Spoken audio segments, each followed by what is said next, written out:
Good morning, good morning, good morning, and welcome back to Rise and Shine College Football. I'm your host, Jason Watkins, and if you love college football, you know you're in the right place. So before you forget, smash that red subscriber button, like our videos, and don't forget to ring the bell so you don't miss one moment of Hall of Fame college football. What's up, everybody? What's up? What's up? Benjamin Cisco. What's up, my man? Bloody Guns. Eric Reheard. Good morning. Yes. Good morning, everyone. Exactly 3 weeks away from Sooner football. Life is great. Life is great. Good times, good times. I'm excited. I'm excited. It's getting closer, folks. It's getting closer. Start talking about some stuff that, coming into the season. You're starting to see some things like, quarterback rankings that I wasn't invited to yesterday. So I decided to do some myself a little bit. And then we'll take a look as well to let's see the odds for, well, they're I kind of want to rank what they were showing on FanDuel as, the best odds for making the 12-team college football playoff field. I find it wild that some of these teams, are just so high up there. And some of these quarterback rankings are pretty wild too. How's everybody doing this morning? We only got 11 folks in here. Come on now. You're not sharing. Are we not sharing the streams with our friends and stuff like that? Come on now. Hey, good morning there. Bloody and Nelio. What's up, my guy? Good morning. Good morning. Good morning. Thank you for the super chat. Welcome in. Happy Friday, everybody. Yeah. So talk a little bit about, and hey guys, we can talk about pretty much whatever you guys want to a little bit today, but we'll jump into that a little bit first. I figured that would kind of start up the conversation a little bit, telling you guys what you think about some of these deals. Yo, it's the Scoop with Coop. What's up there, bro? How you been? LSU, huh? You LSU? Well, you guys are from around that NOLA area. That's right. That's right. You like them this year? Because I think they're in trouble. I think they're in trouble. We slowly showing up there. Thanks, Hankster. Glad to see you here, man. Good to see everybody. Good to see everybody. Let's see. Should I graduate in the end of October for my master's degree? More excited for football than graduating with your master's. Yep. I went and got my master's at Oklahoma. And good times. Good times. It's the last time they won. Hey, maybe that's a good sign, bro. Because when I got my master's, that's the year they won their last natty. So we'll see. Say we beat LSU in the swamp. See, I knew that was coming, Eric. Scoop, you already get messed with there, Coop. Where you been, man? Been watching some of your stuff on TikTok, man. It looks good stuff, man. Good to see it. Stinkers Cat, good to see you, man. Sooner fan 71. It's not in the swamp. It's it would be Death Valley.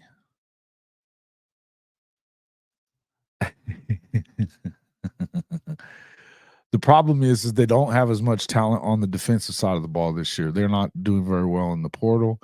And according to Brian Kelly, they don't buy football players at LSU.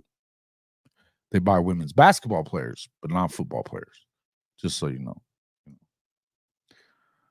Bro, it was long ago. That was 24 years ago for me.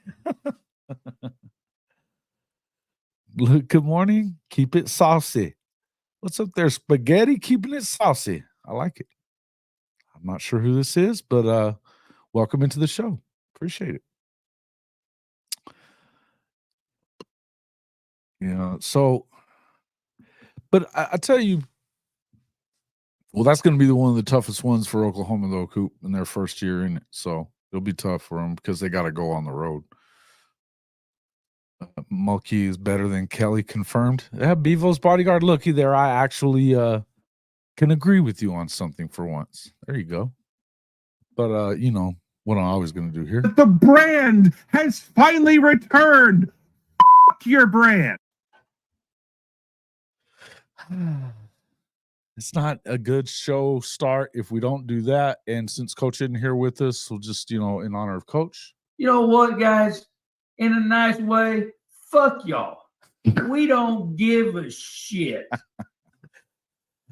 The offense is going to be okay, man. I never worry about Oklahoma's offense. The defense is the thing too, man. Is that they are loaded on the defensive line. They're ranked.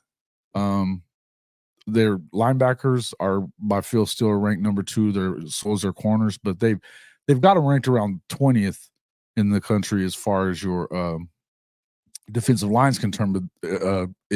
But they added a guy that they really needed to add at Texas and LSU, Dominic Williams, as well as, I mean, they had 5 guys come in just in high school recruiting, but they got a couple of guys in the portal that are just really good. So I'm excited about where they're headed on that. If they can do what they're supposed to do on defense, they're going to have a shot. If they don't, they've probably got the toughest, or one of the very toughest SEC schedules.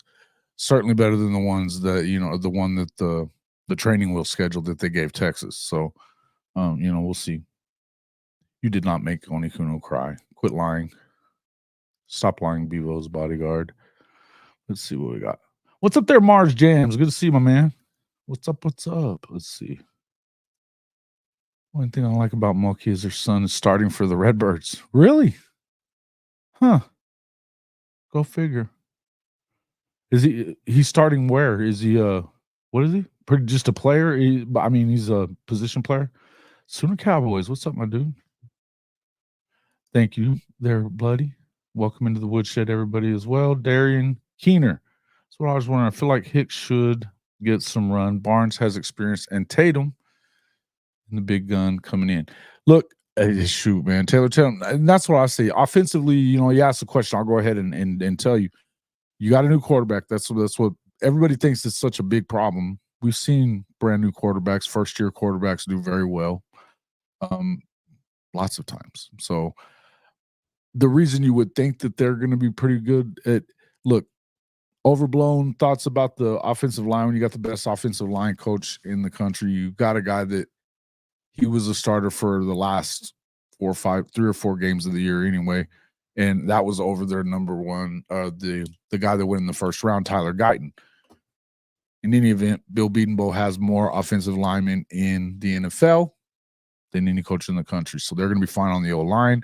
They probably have, if it's second to anybody in the country as far as the receiver group is concerned, it would be to Ohio State. Jaden Gibson got probably out for the season the other day, got injured. But I would tell you that it was deep already. So there's some guys that are going to get an opportunity to step up. It's next man up when it comes to that. But yeah, I would agree with what Darian said here. So it looks like right now, and kind of talking about some of that with Sawchuk, it may be Barnes again, but I think that Taylor Tatum is good enough that you're probably not going to be able to keep the kid out. Sounds like they've used him a little bit, splitting him out into a receiver position. He can do everything, man. This kid is, when you watch his film, you can see that he is just kind of different. So love the running back room. We didn't even talk about Caleb Hicks. They also got, they got another freshman, Xavier Robinson, who's a beast. I don't know how much you'll probably see him unless you have some injury stuff, but it's good to hear that Javante's coming back and looking strong apparently. So Javante Barnes looked really good as a true freshman. So we'll kind of see, mainly an outfielder. Okay. Yeah, so JJ's brother has been pitching quite a bit. He's now with the Marlins, and he's been getting. I saw where he got a strikeout on his first strikeout in the majors. He came up with Colorado, and then they sent him, or I guess they traded him pretty much right away, or waived him or something. But then now he's with the Marlins, and he's up again, and he's been pitching. I think he's been there for a couple of weeks, so it's pretty awesome. JJ's brother, Austin Kitchen. Show him some love whenever you hear anything about it. Who's anti-American? There is no such thing.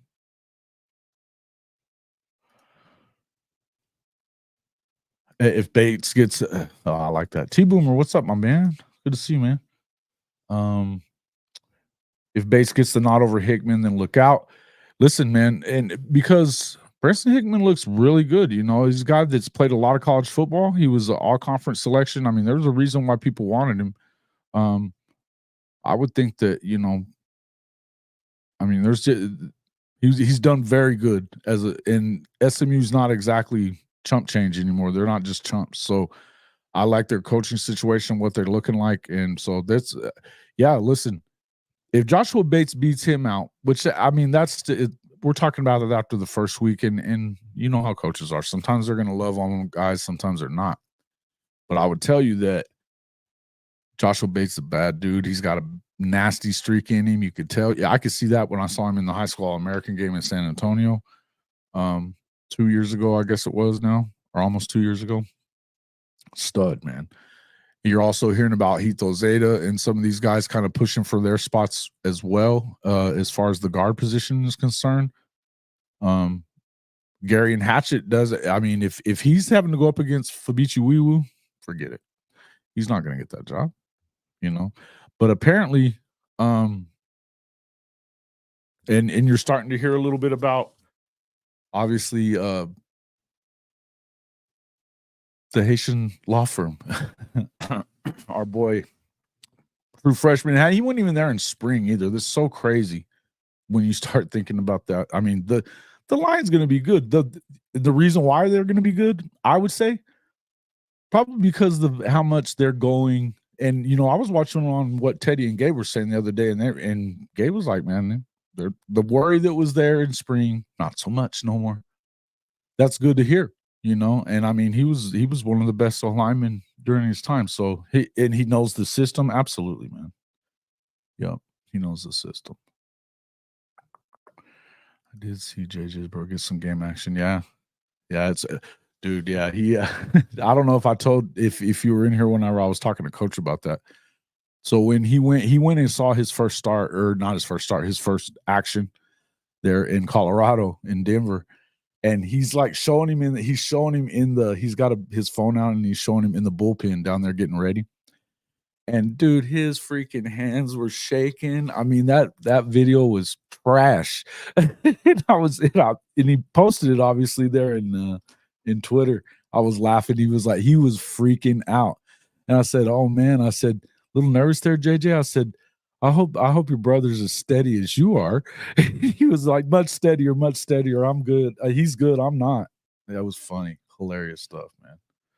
So let's see. O-line is going to look better than last year. Dude, look, there's a lot of guys that are, first off, you've got probably better talent in there than you had last year. I would say other than Caden Green. But then again, you know, if you get Eddie Pierre-Louis gets in there and does his thing. I mean, if he's already pushing for a job as a true freshman that wasn't even here in the spring, it tells you a little bit about who he is. We already know that Caden Green, they overpaid for him at Mizzou. They're boasting about how he was going to be an offensive left tackle for him. And then now the other day, you know, and Drink was talking all his shit while he was saying all that too. But now the other day you hear him come out and say he's a guard. So, yeah, so you gave him NIL money for a left tackle, which is, you know, probably quite a bit more than an interior guy. And you're saying he's more comfortable as a guard. That's how he framed it too. I think that's hilarious. Hilarious. Gentry Williams breakout season. Yeah, who do you guys think is going to be? I like that one. Let's put in there. Who do you think is going to have a breakout year? Now, I don't know that Gentry would necessarily be a breakout guy because of the fact that Gentry's a bad dude already. The hope is that he has a healthy season. You know, he had that. His shoulder was coming out like every game. You know, had the surgery. That's good, but tells you how tough he was, man. He still played 10 games, started 10 games. And he had basically that shoulder injury the whole year. So pretty wild.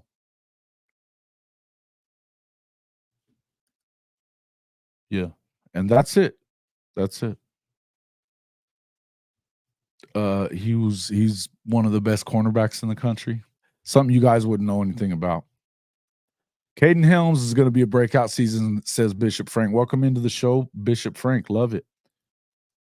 Kendall Dolby, I like it. Let me see. One of my besties from my childhood played baseball at KU the same time my bro was and got drafted by the Cards. That's awesome. Got called up in Atlanta and 8 of us showed up. Dude, I bet that was a blast.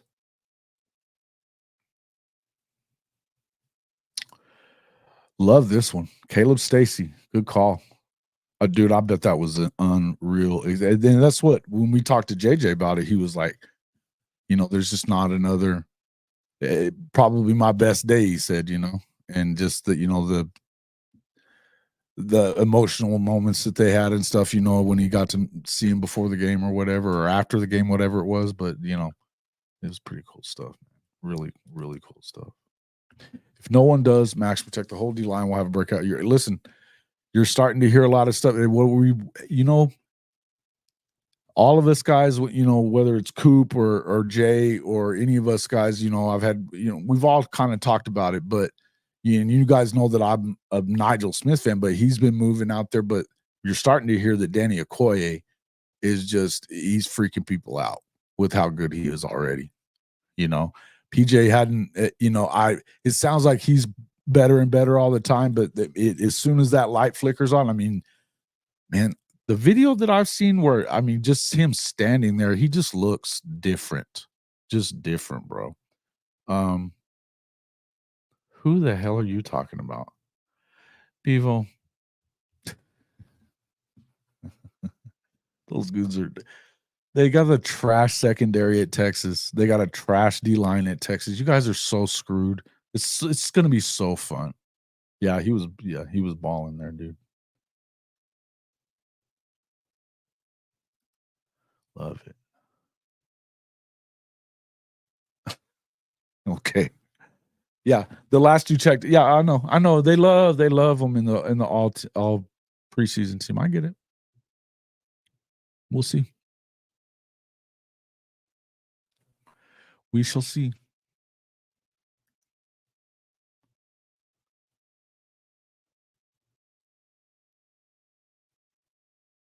Let's see, Oklahoma, Washington threw all overtime. Yeah, and it was probably, and that's when they actually had a pass rush. You know,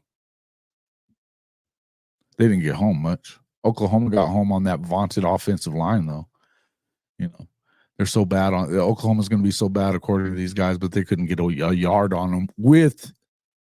You know, they couldn't even get a yard on them with that amazing offensive line, and then putting Sweat and Murphy in.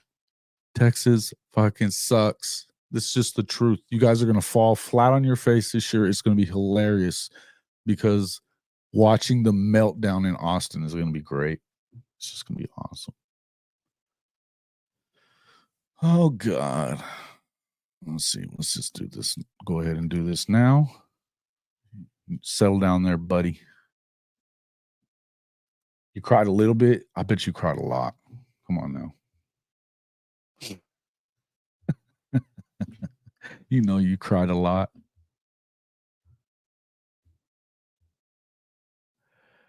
Yeah.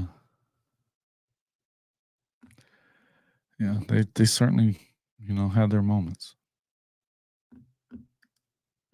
Yeah, the goal line stand, we stopped them with our supposedly trash defensive line, and then, you know, they didn't get to Quinn any, or I mean, they weren't able to get to, we got to Quinn 5 times, right? And they weren't able to get to DG at all. You know, DG didn't turn the ball over. Quinn had three picks, but oh yeah, Quinn, he's that one of those top guys. And let's talk about that a little bit. The top 25 college football quarterbacks, according to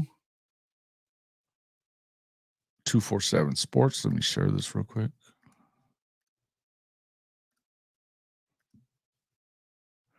You're going to love this first one.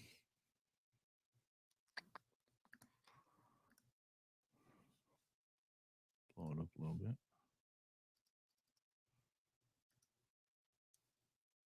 Looky there. Still giving that love to old Tebow. He's had one game, and he's been there like 4 years. Well,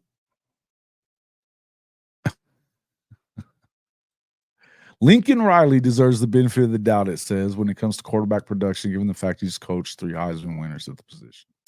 All righty. Number 24, Nico Iamalieva. That wouldn't bother me so much. I mean, except for you're not going to probably find the guy you want. Garrett, though, at 23, I think is kind of wild. DJ at 22 is a little wild. Byron Brown. Kyle McCord. Wow.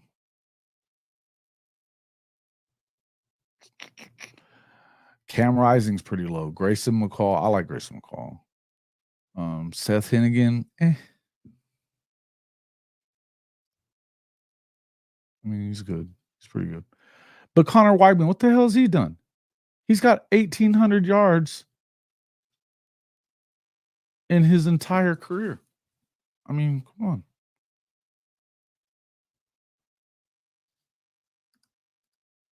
How many games until they bench him? It could be then. Could be then. Would it surprise you if he went out in that game? First and foremost, they're gonna punch them in the mouth when they get there. You know they are. It's gonna be tough. Brady Cook, yeah, that's the one. It's insanity. Because he fell off at the end of the year. And then Garrett Green, they've got him way high up the list on like the EA Sports one too. He's like in the top 5. Then Riley Leonard. I like Riley Leonard, but I mean, if you look at his overall production, I mean, career statistics, he's 24-10. He's got some rushing touchdowns with it, but really? I don't know. We're going to have to ask Coach about that. And then here's the one that I'm like, what the hell? Neilio, explain this to me. Not even a 60% passer. Unbelievable. Jalen Daniels is probably too low. Drew Aller, he was trash last year, but okay. Noah Fafita, like him. Aiden Salter, come on, bro. Cam Ward, like him. He should be higher up. DG at number 6. Quinn at number 5. Jalen Milroe at number 4. They just went poof, and all of a sudden he's going to be a great passer. Carson Beck, number 3. And Jackson Dart at number 2. And number 1, Shador. Go ahead and yell. I'm sure everybody's going to love that one.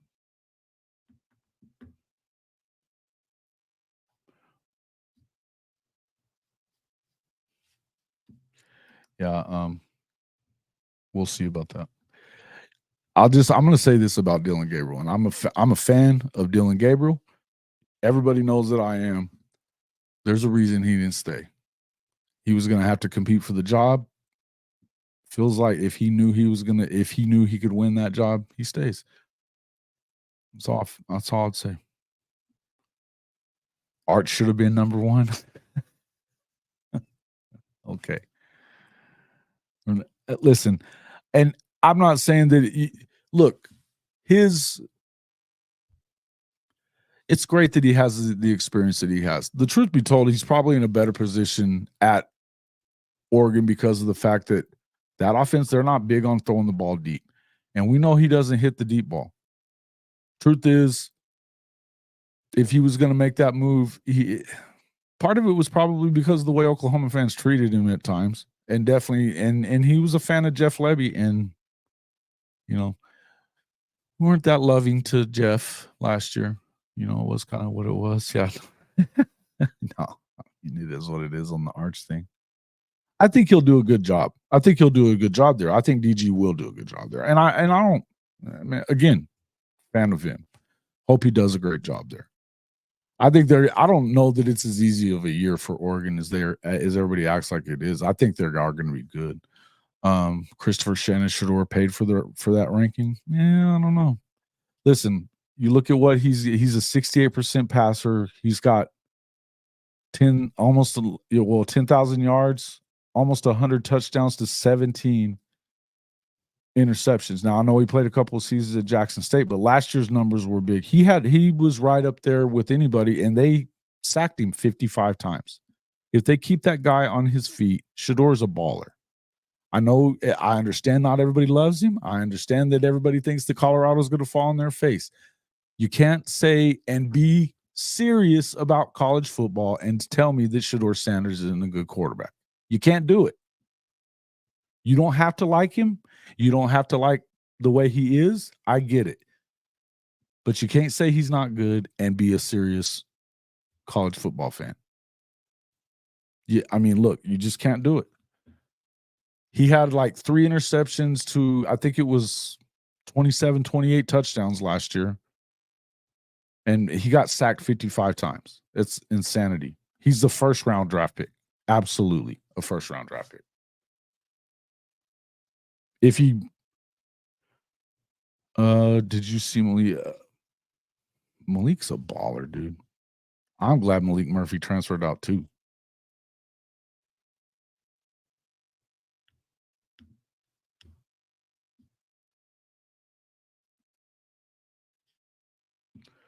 Dude, you know what? You would trade for him immediately for Quinn Ewers. Benji, you know you would, and I know you would. If you want to lie to yourself, go ahead, but don't lie to me about it because I know better.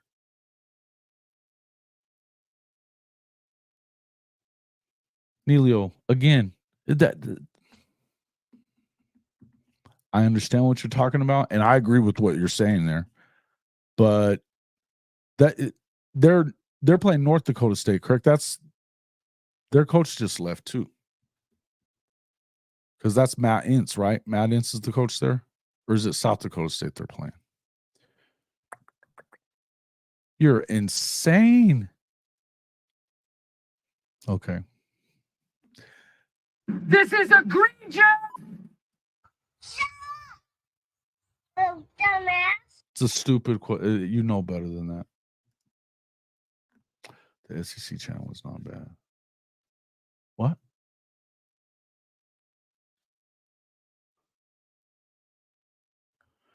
But the point, I get it. Yeah, they need to keep him upright. Now, they do have Big Phil Lodeholt there as their offensive line coach. They added some guys. I think they needed to do a better job no matter what. Archie, yeah, you got to, yeah. Don't keep saying dumb stuff like that. Pretty much every plan. Look, man, I'm not even going to get into the Milroe and Quinn stuff. I don't think that Milroe is – I don't think that he's proven that he's that guy. But, again, you know what? He was a Heisman finalist. He was a lot better towards the end, you know, than he had been. And I would say I don't know that you can really change the throwing motion for somebody before in, like, this amount of time since they've been there. Maybe so. I think that the struggles that Jalen Milroe might have this year is the fact that they don't have guys that have caught a bunch of footballs. Yeah. Yeah. Oh, look there. Shoddy wants to get timeouted too. Isn't that funny? It's stupid. It is what it is, bro. You guys could call him a top 5. And look, it's fine. He went to the playoff. It's an easy, lazy look, but it is lazy, but it's easy to say it. He's got enough arm that, you know, you can say what you say, but I'm gonna ask you this: would you rather have Shedeur, who they have at number 1, or would you, if you're at Texas, would you rather have Shedeur, or would you take Quinn over him? Because I think we know the answer to that. O-line was horrible for Bama. Okay, that's true. And they still, Texas, you know, found a way to not get it done. And the easiest, you know, no Georgia in the way. Alabama got beat. I don't know whether he's top 5 or not. I think that by the end of the year, he may not be top 5 at all. I don't think he's not going to New York for the Heisman. They're going to go 8-4. That doesn't help him. Yeah, that's a real question. I asked it, didn't I?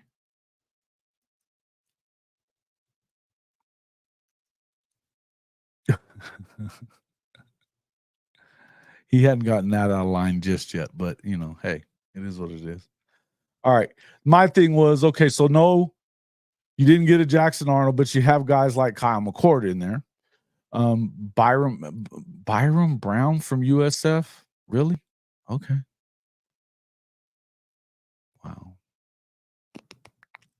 DJU, I'm good with that. I think he's probably a little low as far as that goes. And then Garrett Nussmeier. Look, the only time that we've seen him other than the bowl game or whatever from last year, and good for them, he played pretty well. But I mean, he was just good enough for them to go get Jaden Daniels and like teach him how to throw the ball. So I think that they're going to be okay. This one is stupid. Just because of Lincoln Riley is what that is. Trigger happy with the timeout, man. I just whenever I feel like it, it's generally just, because I mess with people or, in Texas fans, it's fun. It's fun to do that because The brand has finally returned. Your brand. what's up there, Coach Ricks? Preston Stone is a little wild too. Yeah. A little wild too. And he was way, well, I don't know where he ended up on this list. I saw him on that EA Sports list and he was at like number 2, I think. He was in front of Carson Beck. Cam Rising being that far down is a little wild to me. Seth Hennigan,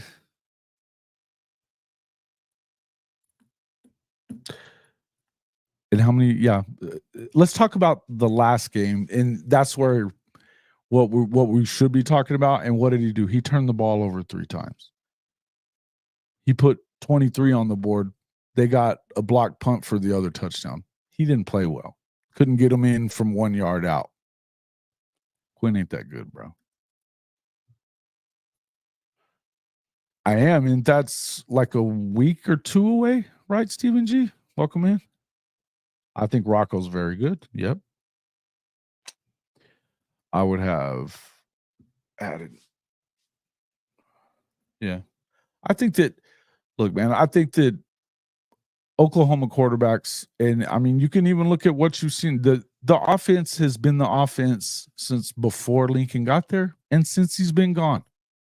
It's not going to change. The truth be told, hell, Brady Cook thing's kind of wild. He had a good year though last year. I know that people like him. But you're gonna sit there and act like really how many of you folks, I mean, being honest, non-Oklahoma fans, how many of you guys are really gonna tell me that you think that Oklahoma's offense is gonna be bad? You're gonna bet. How many of you would put money on that?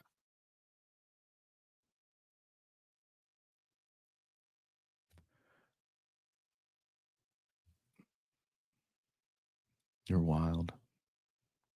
He was still in the lead. Okay. Yeah. For about, what, 50 seconds, maybe? He was in the lead. And that was, they got that field goal. But their last score was the punt block. He didn't put them in the end zone again. They had to kick a field goal to take that lead.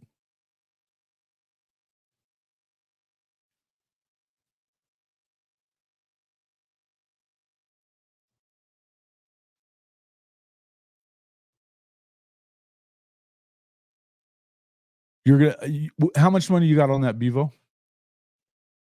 How much money you got on that their ceiling is average? I'll bet you $100 right now that they have a higher ranked offense than Texas does.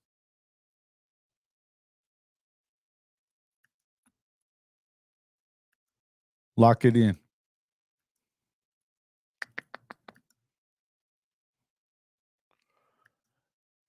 Don't change the subject. You just said that their ceiling was going to be mid.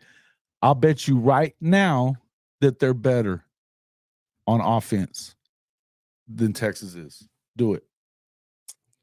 I don't care that it's not so much that he's not on the list. I think that some of the guys that are, Miller Moss hasn't done anything. Honestly, Riley Leonard hadn't done a ton. I'll tell Coach that. Will Howard is egregious, and he's way up on the list. So basically, this is a ranking of coordinators or play callers. Then make the bet. $100. Make the bet. Don't be a puss. Make the bet. Or are you just a soft Texas shit talker?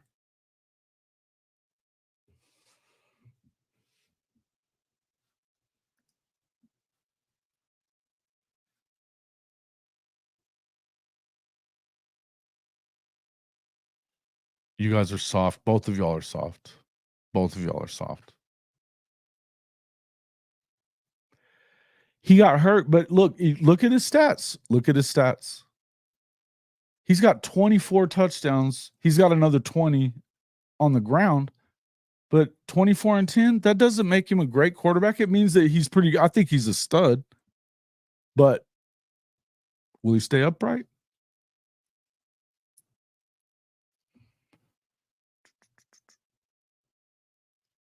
Don't tell me to stop it. I'll say what I want to say. I'll say what I want to say. They had a better offense than them last year. Your best team in 15 years didn't average, was not a top 5 offense like Oklahoma. Didn't average over 40 points a game like Oklahoma. Don't give me that crap. You know it's a better offense. Make the bet if you think, make the bet. Please. Make the bet.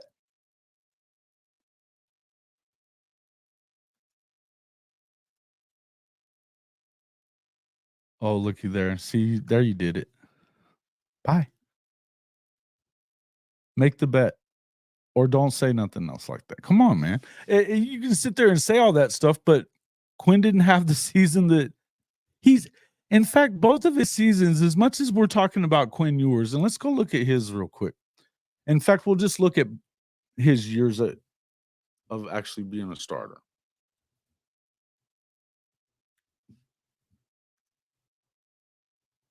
So last year, 34-79. This is a better season than the year before. But Dylan Gabriel's 2 years at Oklahoma. And, you know, he wasn't a 5-star that was, you know, the first 100 rating. Not Dylan Brooks.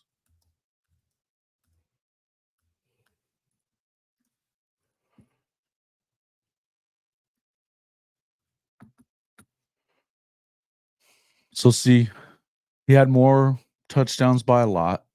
He's got a total, and just in the last 2 years, we'll just go last 2 years, but he's at almost 8,000 yards, 55 touchdowns. Quinn has let's go back to Quinn. Quinn's total, 37. So 18 more touchdowns in the last 2 seasons, and he missed games too. I'm just saying, better offense. Sorry, better offense.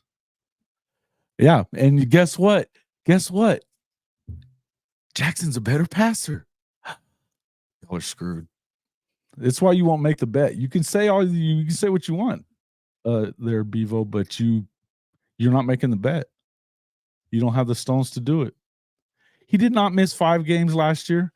He missed the same amount of games the year before that Dylan missed. 2.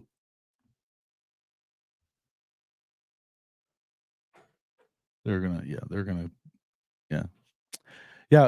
So chances are he'll miss some more, and you're not. I guess you're not that excited about Arch either. I just said offense. I didn't say quarterbacks. I said the offense will be better. Just so you know,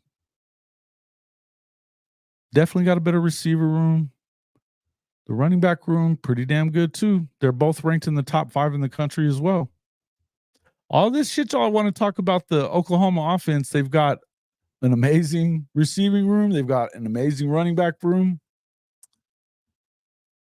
They got a 5-star plus quarterback too. We've seen a lot of picks thrown by Quinn Ewers, and especially in important situations. You guys are going 8-4, 7-5, and then what are you going to do?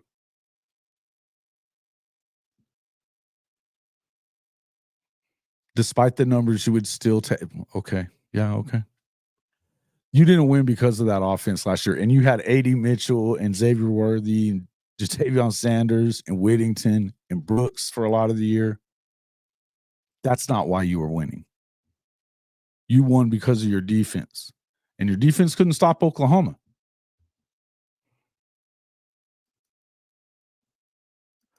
Yeah, I'm nuts, but you won't make the bet. So,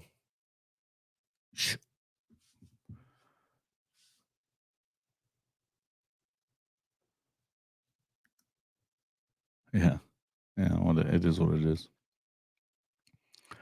You won't make the bet, so you don't get to say that anymore there. I mean, you can sit here and pull the receipt. I've said it a bunch of times already too, but I mean, today is Friday, August 9th. It is 11:04 Eastern time.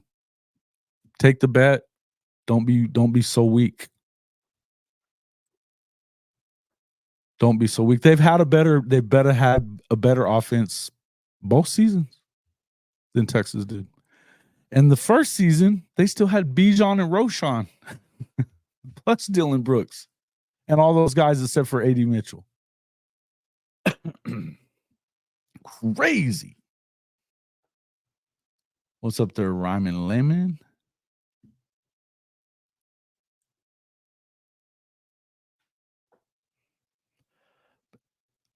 Benji, why are you taking up for him? You want to make the bet then?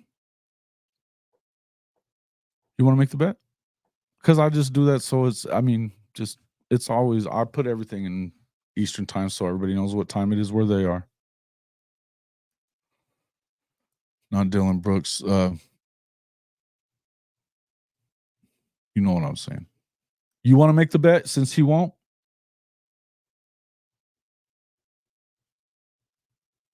If not, shush. Yeah. Oh, the chances are they're screaming for Arch by the time they lose to, if they're even close to losing to Michigan, you're going to hear a lot of stuff coming out of Austin. Yeah, except you can sit there and just, pound your chest and say that stuff, but if you don't make the bet, then who gives a shit what you have to say, Bevo? Who cares?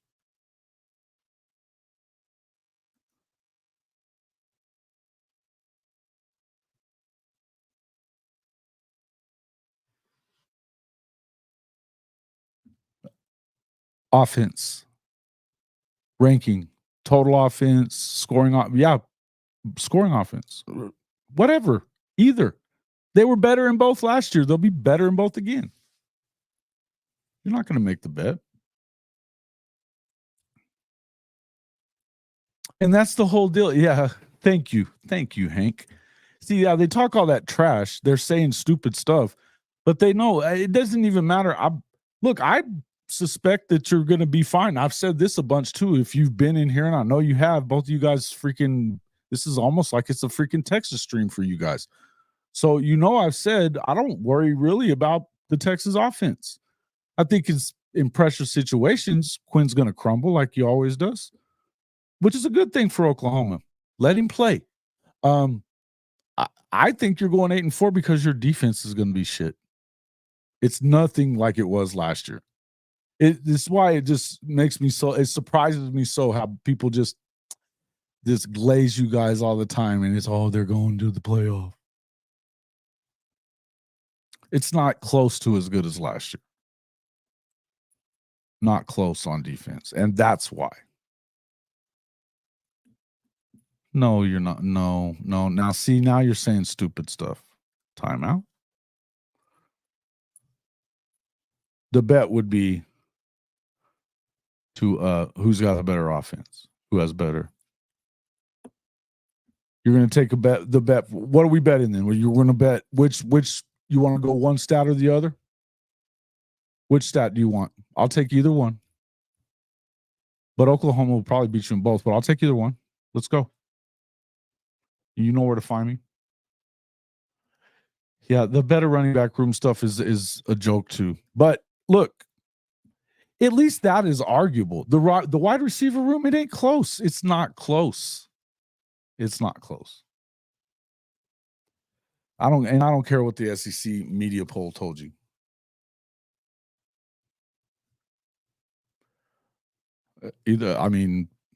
I'll say scoring.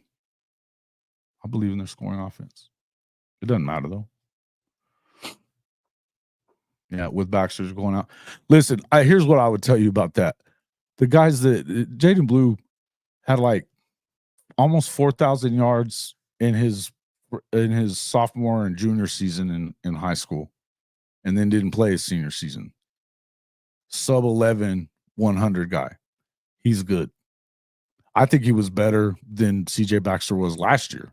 In fact, he averaged the same amount of yardage, I think, that Brooks did. So, and then you guys know that the other, what's the other dude's name? Man, it's right on the tip of my tongue, but I was thinking about it. I was looking at it yesterday. He was picked to go to Oklahoma forever. Everybody had him going to OU, and DeMarco was on him. The kid from DeSoto, stud. He's smooth. He's big. Played good defense too. He's a good player. They're going to be all right on that's again. I don't worry about the offense there. I know you're going to get run over on the other part though. You realize that Vasic is not really doing. He's on the third string right there. Christopher Shannon. Anthony Hill. Okay. Yeah. Christopher Shannon, the one that came in here and was telling us how terrible Bill Bedenbaugh is. Tread lightly, bud.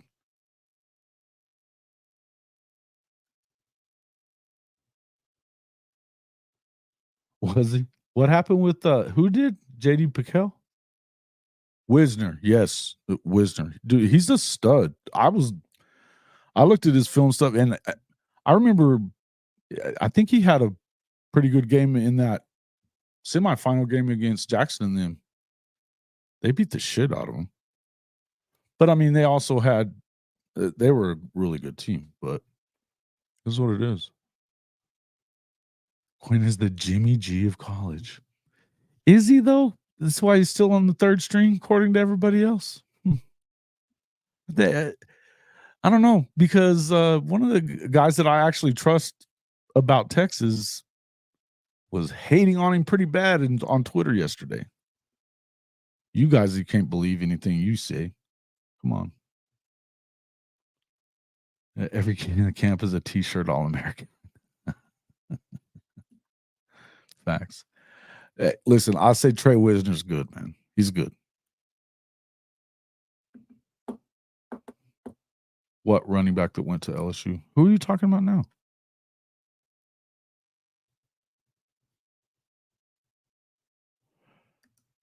He's not Baxter.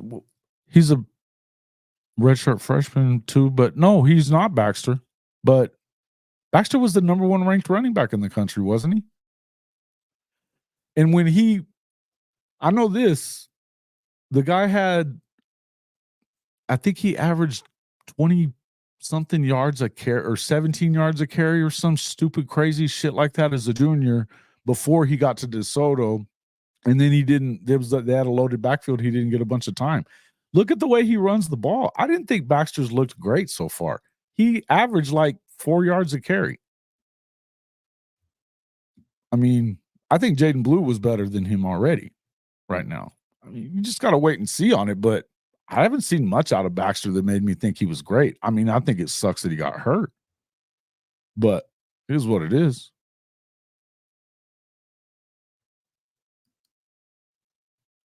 No, he doesn't.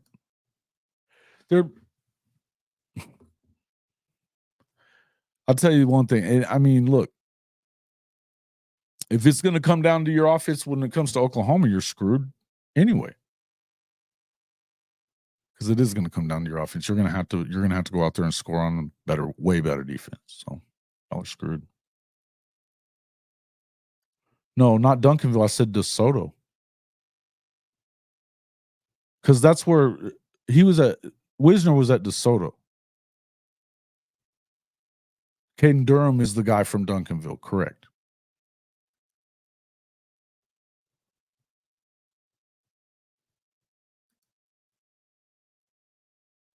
Hmm.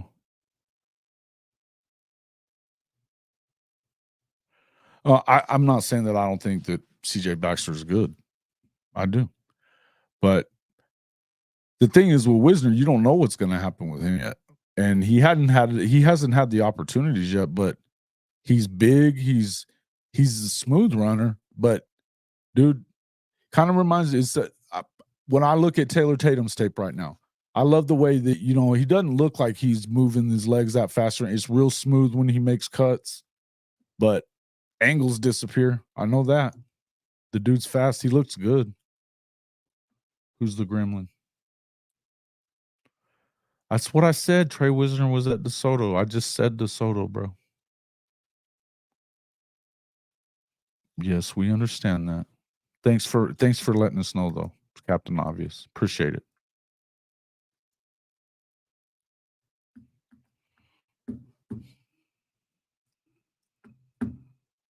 I don't know.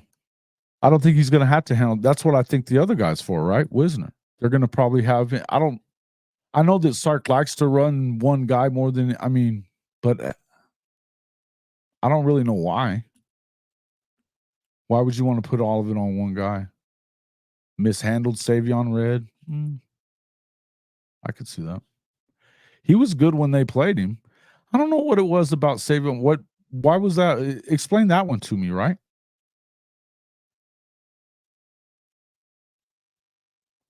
Explain that one to me.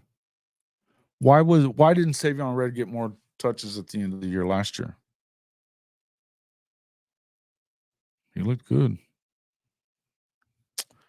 You guys are not ahead of me.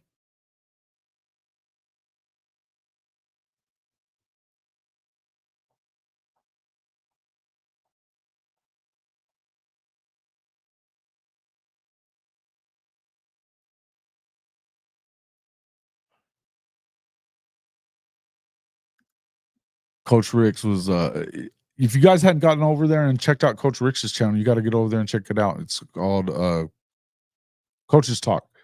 Over there with Coach Ricks. Get over there and check that out, man. I like that video you did last night, man. It was good. It was good stuff. Numbnuts ever come around anymore? Yeah, we boot him pretty regularly.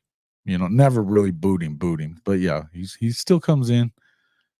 He comes in hot every time. Yeah, listen, no, I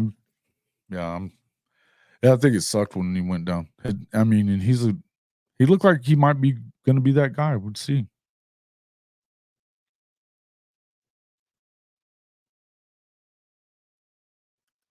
Yeah, I liked him better than you guys did, I guess.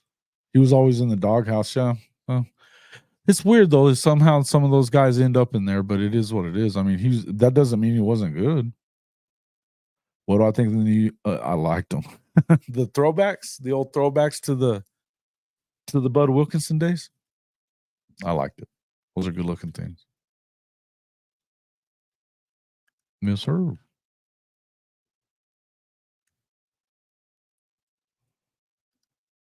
Okay. Is that a bad thing for a running back? To be kind of hard headed?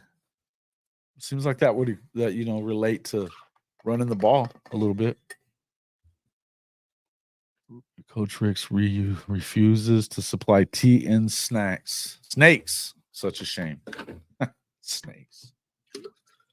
No, but he does tell people to kick off their shoes and so he can smell their Funyuns, I guess. That was weird.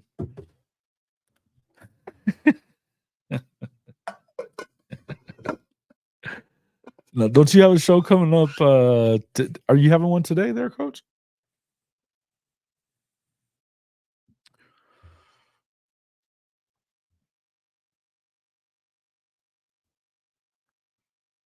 Yeah, and he was right. No, hey man, that's not one of my sayings. I was like, ew, shoes off. Hell no, I wouldn't say that to anybody. In fact, I'm telling you to put your damn shoes back on if you came in my house like that. Which one will we take off the list and add?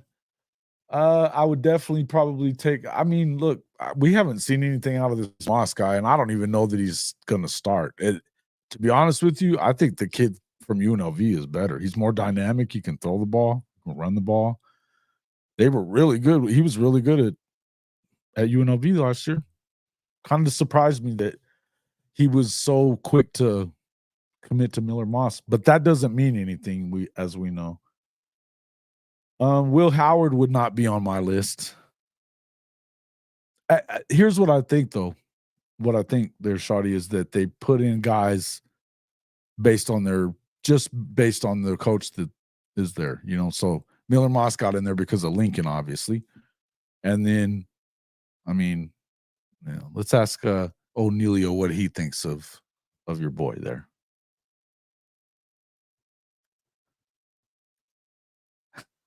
Okay. Yeah. I don't think he's terrible. I'm just saying, look, man, I don't know how you can really feel that way when Caleb Williams, the Heisman Trophy winner, did not look good there last year. And I don't know how much better they are on the offensive line either. Carson Beck will probably be, I think he's probably the best. I don't know about this Garrett Green thing. Where's Timothy at? Is he in here? Where's Garrett Green's way up there on all these lists? Hey, listen, buddy, whose fault is that? Who's in charge of the squad? Grayson McCall. I like Grayson McCall. I like Cam Rising. Kyle McCord, though, I don't think he's as bad as Ohio State fans tell you. But Byron Brown, get out. I would add. I mean, look, I think that I do believe that Jackson deserved to be in the top 25. I don't think he had to be very high up there. You can go prove it. I'm good with that. But I mean, okay, Nico, fine, whatever. But Miller Moss, not so much. I think it's weird. I don't know.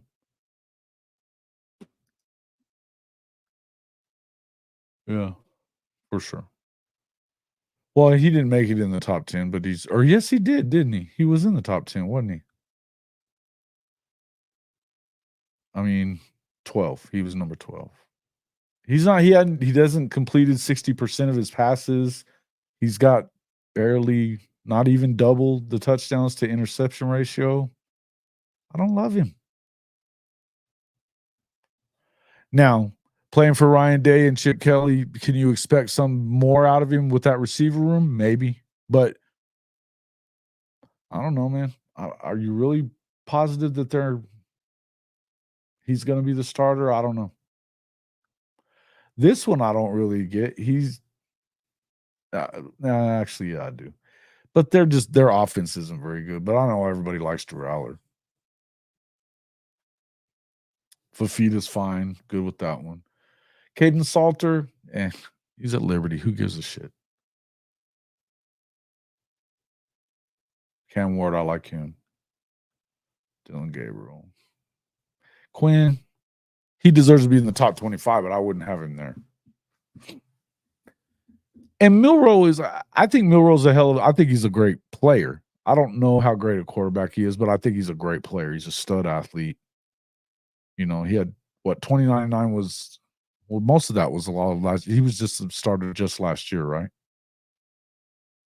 But and that's considering that he was playing for not a very, I mean, a bad OC. They're definitely in better shape with him now, except that they don't have the receivers yet, or proven receivers anyway.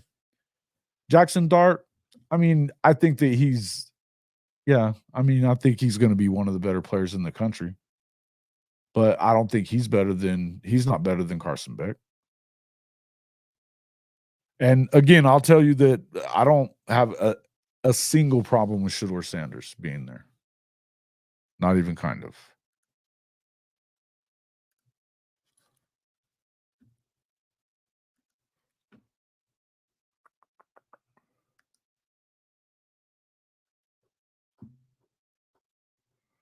It'll be great when their pads start talking.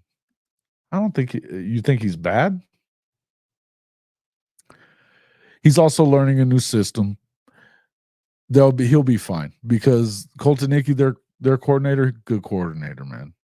Good coordinator. He'll be all right. If they're going to do anything at all, but they haven't exactly put the best wide receivers and guys around him either, or even really a very good running game, which you would expect from Penn State, you know. DG's number 6. He should be higher than where? I mean, I guess, yeah, you could put him in front of who? Definitely Quinn. He's outplayed Quinn.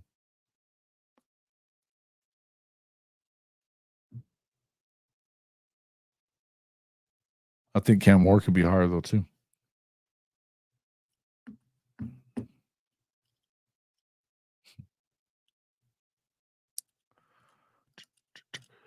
But they're not going to throw a lot of deep balls though. They don't throw a lot of deep balls. It's a lot of crossing routes, and they got guys that are better catching it short and like yards after catch. They're not a very. You didn't see them throwing the ball deep. I mean, that's kind of what they're used to because we know that that's not what Bo Nix was either. It works out well for them. And to be honest with you, if they look, I would tell you this after what I saw as far as arm talent's concerned with Dante Moore. I've seen a lot of his film, and I saw him in person. There was nobody close to him at that All-American game in San Antonio. Nobody close. The other quarterbacks that were there, not close to him. Now, that wasn't the Under Armour game. But the rest of those dudes, and they were all at least pretty high 4 stars. A little bit. He is. Riley Leonard's in there, coach. I think he might be a little high for his numbers, but he's pretty. Where did they have him? It was 13th. Not actually too bad. I think he should be ahead of this dude, but that's just me. Riley's in there. Surprised that he's not higher. I don't know. I think a lot of people are down on DJU though. I think the DJU has an opportunity to play pretty good in the ACC because of the fact that he now knows how to read defenses, and they didn't teach him that at Clemson. He had to learn that last year. I know when I watched him on that Jordan Palmer, he was on with Jordan Palmer and that other quarterback, that backup from the Redskins, or not the Redskins, they're the Commanders now.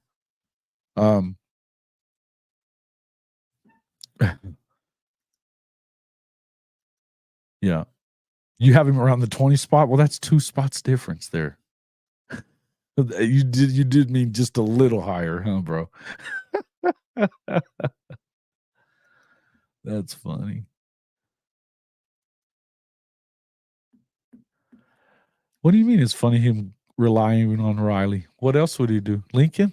He's not Lincoln. It's Riley Leonard. Hey, look.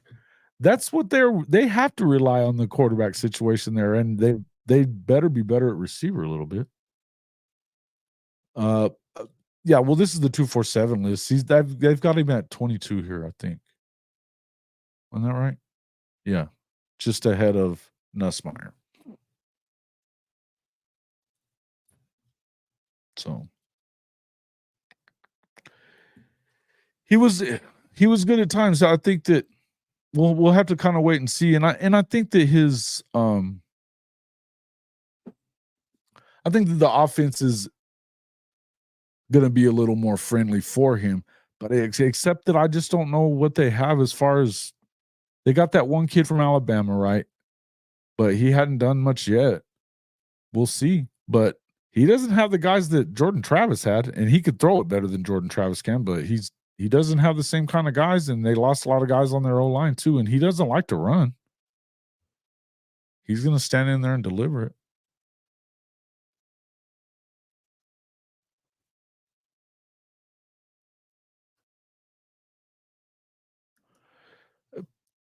Yeah, but that's the argument that I make though. Again, that is not it.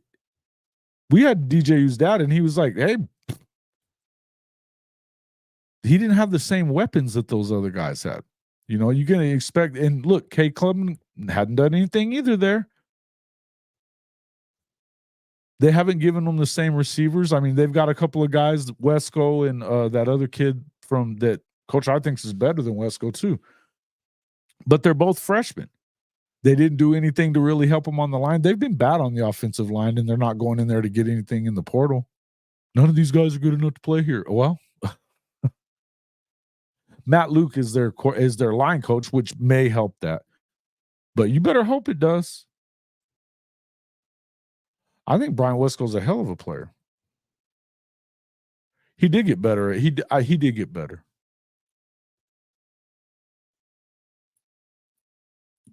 He got better there. He was better. He had a pretty decent year, though. I think they went 9-3. And I mean, look, pretty competitive league, really. Pretty competitive league. Grayson McCall's a stud. No doubt about that. I like him.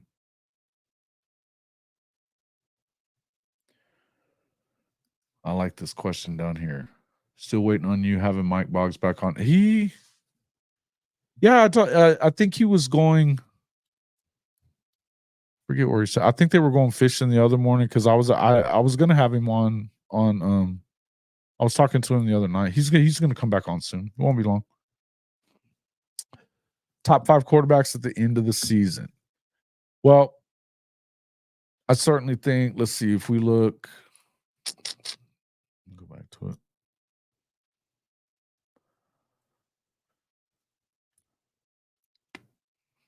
I mean, we're talking. I think Cam Ward could move into the top 5 for sure. I mean, I think obviously I would think that Carson Beck stays where he does because I don't think they're going anywhere. I think Quinn Ewer falls out of it because they're going to go 8-4. DG probably stays in there. I think Dylan. I don't think he wins the Heisman, but I think that there's no reason why with the schedule that they have, there's no reason why they don't go worse 10-2. So we'll see. But I mean, I like Will Stein as a play caller, and I think he will call to his strengths and stuff. And they've got a lot of talent. They've got a lot of talent. We just got to wait and see. But I'm not sold on Dan Lanning so much, but I do like Will Stein. What's up there, Derek Hamilton? What's up, bro? Where you been?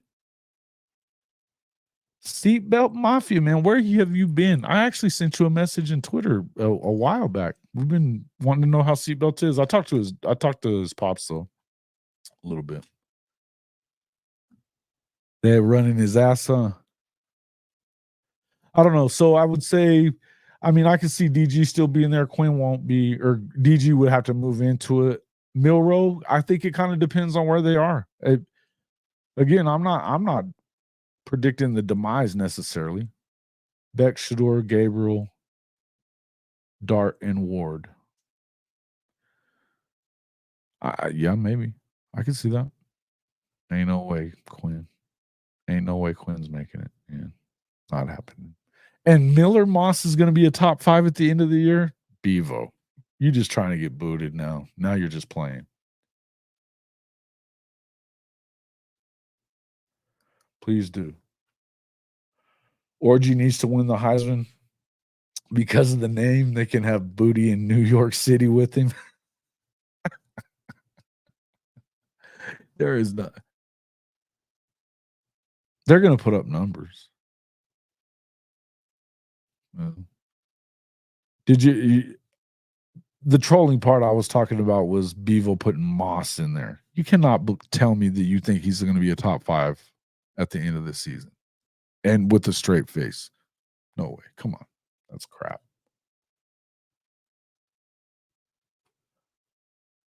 I don't think he was. I don't think he was top 5 last year. No. Okay. Little dumbass. We'll see, man. We'll see. All right. Let's go into something else. Let me see. I had it up here a second ago. Where is it? Playoff odds.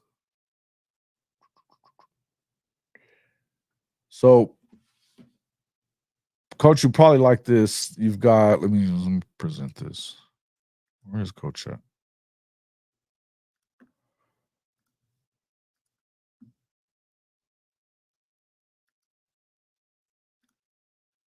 All right.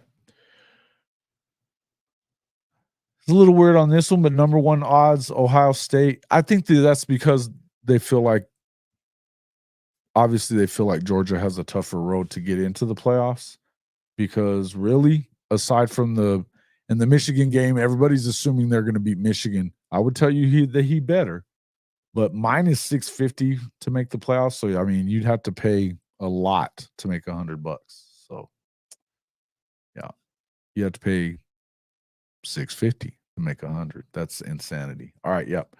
Georgia minus 600, not that much, but I mean they're what, 29-1.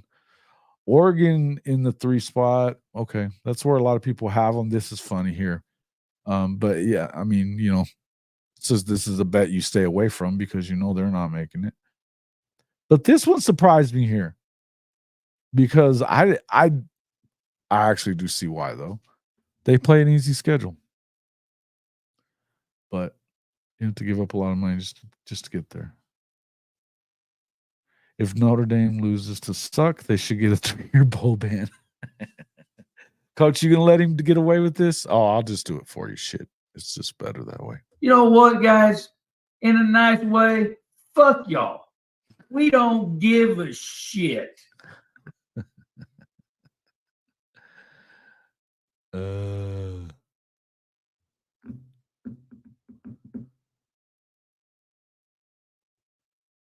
It is funny, isn't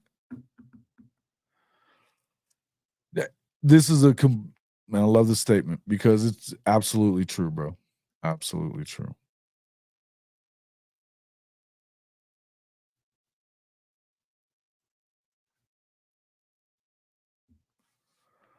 You think that's going to be coach's response a lot to what?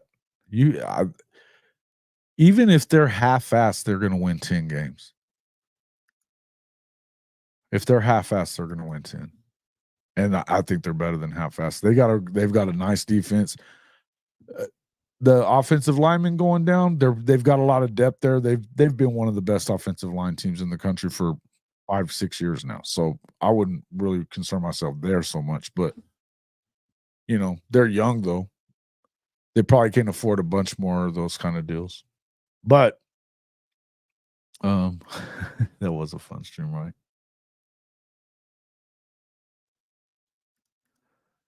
Yeah, we're gonna find out. We're gonna see. But I mean, look,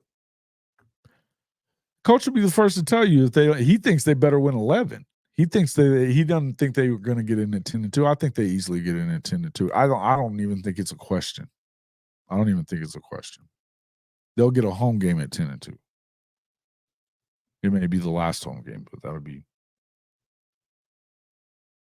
Yeah, they probably will go 11-1. Yeah, because look, I mean, after the A&M game, their next toughest game is going to be Louisville. I mean, I guess you have a kind of a trappy place where they could lose to Georgia Tech. Coach thinks I don't see that. But really, it's October until they get Florida State, and that's a home game. I mean, they at one point in the season, I think they have 7 or 8 in a row at home. I mean, it's a light schedule for, you know, but you got a couple of places to get some good wins. You go to College Station and win there in the first week. That's a big win. I think they're favored, but by not much. I mean, it's a toss-up game. So tough game, tough place to play. They're going to have a good defense. If they play any offense, we'll see, you know. Oh, they get it because they're getting it. Shawty, you know, but as well as I do, that it has nothing to do with who they lose to or what. If they go 10-2, the ratings will put them in. They're in this for money. We already know that it's not about the best 12 teams. So even if they were to lose that 2 games, I'm not saying that they're still not good. I mean, you never know what happens. But there ain't no damn way that they don't put them in at 10-2 because they'll watch more. Yeah, if he does that, that'll be good.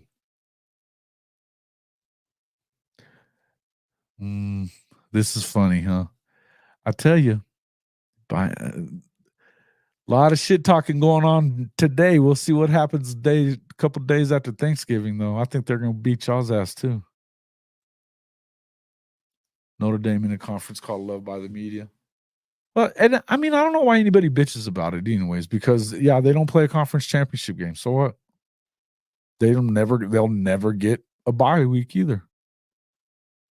Now they can get a home game. Look, man, yeah, I mean, I get it. I know why everybody hates Notre Dame. I understand it. Again, if we're going off of merit here every year, I mean, first off, there's no way to really do it. You would have to play similar schedules and all that kind of stuff or whatever, you know. Everybody bitches about it's about to be the NFL, but then they want it to be the NFL. You have to be in this and have to be in that. I don't care that they're in the conference or not. Who cares? And I would tell you this, they go in, I mean, they're already making really good money from NBC, but it's still 15, 20 million less than Big Ten guys, Big Ten teams. And it's at least 10 less than what the SEC gets. Not that that makes a shit, but I would just tell you that, I mean, give them more money. I don't know. I think they're already opening up the purse strings a little more than they normally do. And I think they're getting a lot more players. He's recruiting better than they ever did there. Yeah. But you don't really get to rest. You have to go and play in that first playoff game. You get to rest that week of the conference championship games. You're right. My bad. Yeah, I know. Isn't it wild? Isn't it wild, Derek?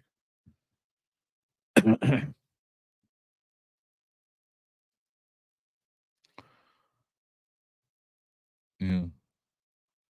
It's not. But this is Neilio. That's not exactly a true statement. There's a lot of Catholics in this world, and they love them some Notre Dame. There's no doubt about it. When they're on television, you get more eyeballs than most everybody. That's why they've been playing on their own network, the only team to play on NBC for how long? Come on, man. We know better.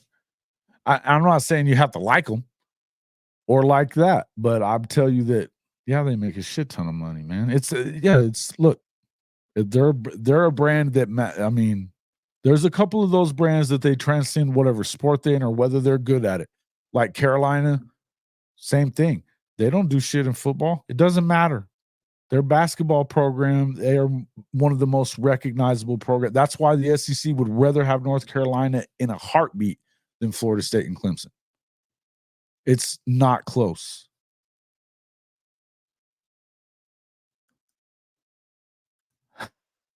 Bagman, that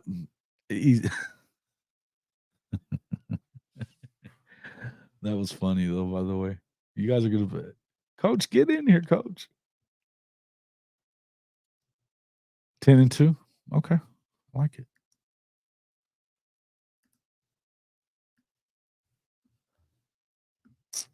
Coop in there. Let's see. Hated Notre Dame, but my Catholic mama would pinch my ears if I talked too bad about them. Yeah. What do you mean? You disagree with what though?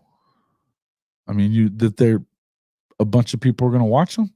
Have you looked at the numbers? That's not what you're disagreeing with, is it?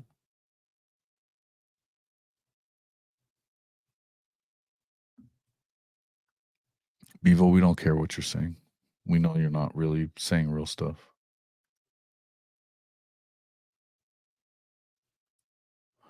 Oh, yeah. I don't think he would just have one of I don't give a shit.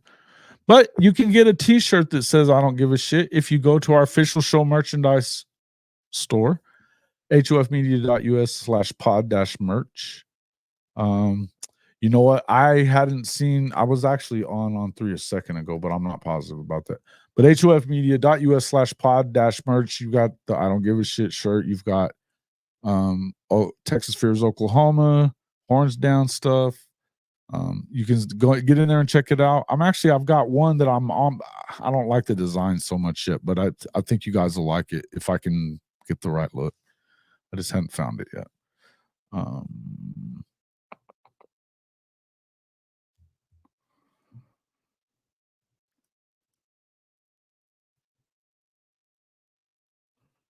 Yeah, that'll be when hell freezes over there, Benji. There it is. I knew it was coming. There it is. Tuck. Okay. Write that down. I'll do that. I'd already done that. Somebody else said something for me to Something that they said I say it a lot. And I forgot it. And I wrote it down somewhere, but I can't find it. It's been a crazy ass week.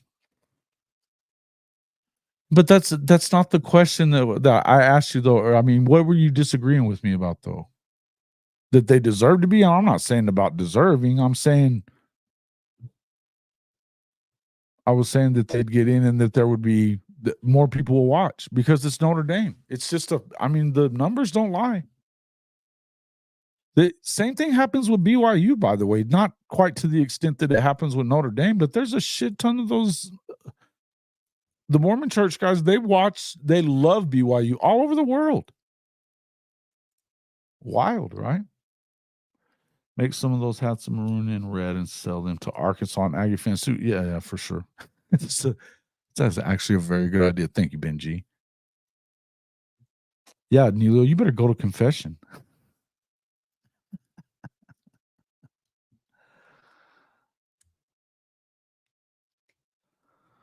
Yeah, I mean, okay. I will. When I make the Hook'em shirts, yeah, that's not ever happening. Yeah, hey, this is a real Sooner fan right here, folks. This is a real Sooner fan right here. A Vince Young jersey for backup toilet paper. When I was going, there was a guy that we used to go drinking with a lot whenever I was at Oklahoma. And they had their toilet was painted in burnt orange and had a longhorn upside down in it when you're looking in. So you're always pissing on longhorns. It's pretty good. It's pretty good.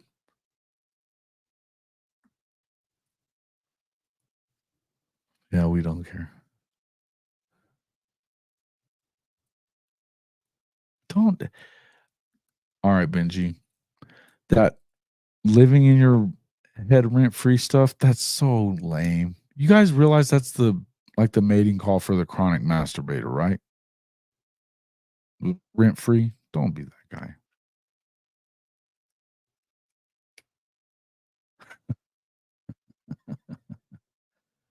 I just put the beautiful picture to use in the Discord. What? Masturbator. I said it. You heard it. Don't say that rent-free stuff. That's so lame. It's so lame, guys. You just can't stand it. And I sure did. I was looking at the recruiting rankings for Texas. That's an awful lot of 3 stars in there, guys. For a Texas team with all them Lamborghinis at DKR and everything else. Crazy.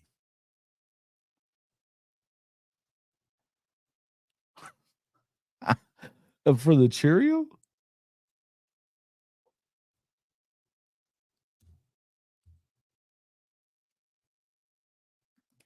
Thanks. Yeah, I like a steak. I like a Longhorn steak.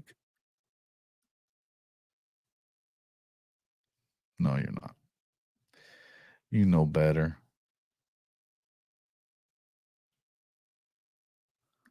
Yeah, there you go. I think it's 18 of 25. But, you know, tomato. Mm.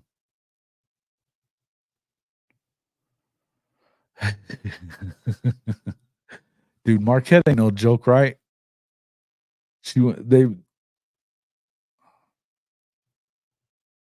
Marquette and St. Louis U? Whoa. Yeah, those are private schools. They're expensive, man. Yeah, not getting Fasusi. Don't care about your receiver stuff. And here's the thing. You guys know good and well you're not doing great on the defensive side or particularly not in the trenches. If they don't get Fasusi, it's not a great year for you guys. And how can that be after you go to the playoff that send all those guys to the draft and they not recruiting that good? It's weird.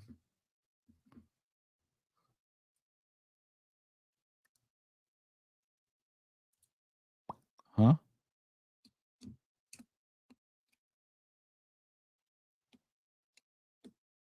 Sharma, did he flipped? Sharma just flipped to you guys? Because I thought he was going to Oregon. Lance Jackson, come on. We'll see what happens with it. I mean, you got to hold on to him. I thought that y'all already got him. I don't even know. Yeah, see, that tells you that but they hadn't been doing great on the D-line. In fact, they've only got 1 5-star. That's weird for Texas. I'm just saying. Not that it ever really matters. What does that? Okay, what does Texas, Notre Dame, Yale, and Harvard have in common? They all have all the money in the world and still put out non-championship teams. Well, as far as the Yale and Harvard stuff, they don't give scholarships to football players or to athletes at all. You know that, right? That's the Ivy League. That's why they suck now.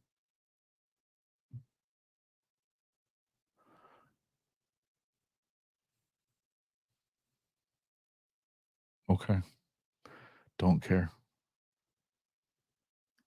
The Jesuits, yeah, they don't. You're a Billiken too post-grad. Really? St. Louis Billikens? So was Rick Majerus still, was he there when, no, he would, because that was after Utah. It's awesome. Bro, come on. Smoke, where you at, man? Yeah, I don't even know. It's in there. It's in there, bro. You can come in if you're ready. Texas does not, yeah, but they're not, their edge guys aren't as good as Oklahoma's either. Colin Simmons is good. That's about it. That's what you got. No, I like their edge guys, but they're not even as deep there. It's just wild to me though that you still, it's just like, you know, yeah, we just reloaded. No, you didn't. No, you didn't.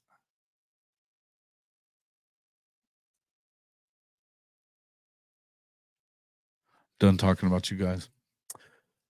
What else? All right. So I was getting back into this. Ole Miss still at -130. I think that's a terrible bet. I still don't think they make it. Plus 100 if you bet Alabama to make the playoff. So they're, you know, not favored to get. LSU still being right there is kind of wild to me. Michigan is still kind of wild to me. I think that they're going to be still really good in the trenches. They're going to be their secondary. Their defense is still going to be good, and they're going to play the kind of football that they can win games. It's another one of those losses for the Shorthorns. But Florida State plus 160. Yeah, I would never take that bet or the Missouri bet, even to win 180. No way. I think Clemson's a no. I think Miami's a no. Aggies are definitely a no. But looky here, like SC, they're showing that they have better odds than Oklahoma does too. Okay. It would be because of their schedule, I'm sure, but it's only by a little bit. I would look. I already told you guys. I think they're going to they're going to go. So I'm going to pick them. I would stay away from Okie Light. Here's the two that you should bet right here.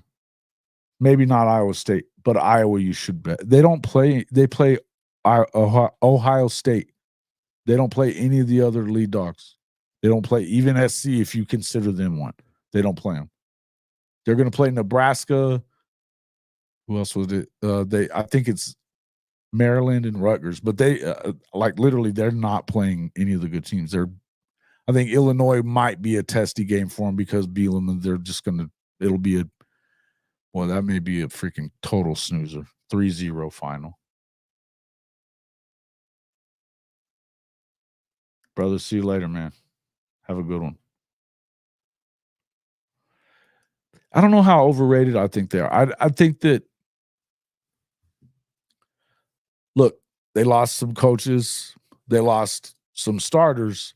But what we know is that what they kind of left there for them, they still got a really good running back.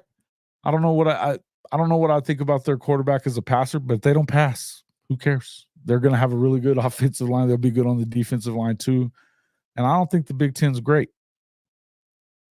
They get the best teams that they got to play at home, except for the Ohio State game is at the shoe, but then they get SC and Ohio State at home. Or I mean not Ohio State, Oregon at home. So And then Penn State, they don't play Penn State, so I don't know, man. I think the Big Ten did what they did for a reason. They're trying to definitely line up as many teams to not have very many losses. But I would definitely pick at plus 750. That's way worth that bet. In fact, I will pick that one. I will take that one. Another good one, Virginia Tech. I think that I've been saying I think that they're one of those long shots that could do it. NC State is not bad at 470 as well.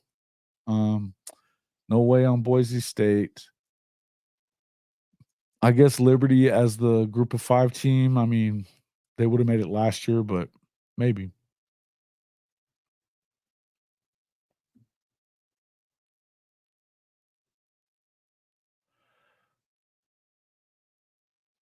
Nebraska has an outside shot at it, but I doubt it. Man. I still think they're probably a year away. And unless Dylan Rail is that guy, right? He'll have to be that guy as a true freshman. So we'll see. He definitely has he has the look. He can throw it. Oh yeah, so the gold medal game versus France tonight. They're giving them 13.5. What do you guys think? Any of these that you guys would take or not take, or what do you guys think?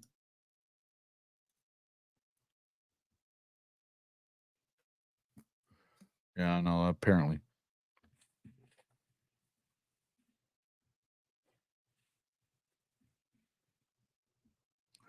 You know, the class rankings. Well, first off, it's not over yet. They get Fasusi, which I think they're getting Fasusi. They get Fasusi, they're right back in the top 10, and they're probably closer to like 6 or 7. It's not over yet.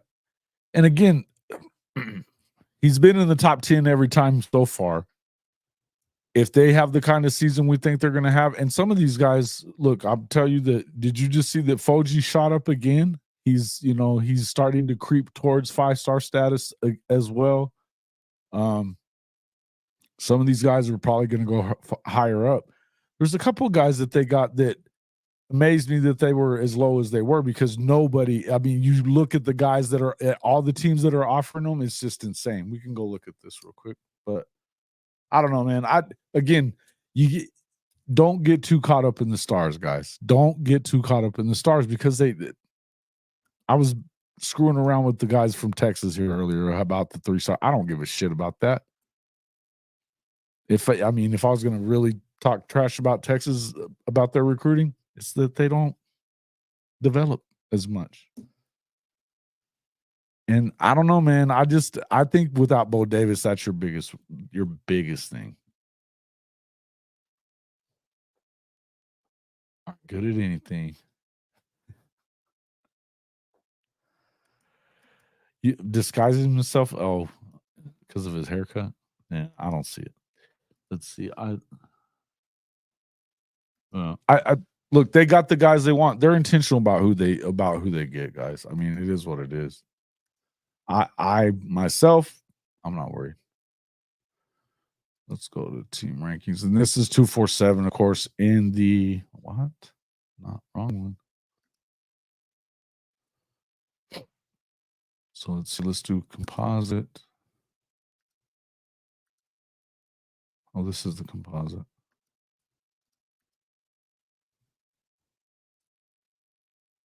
Yeah, at 11. But I mean, here's the thing.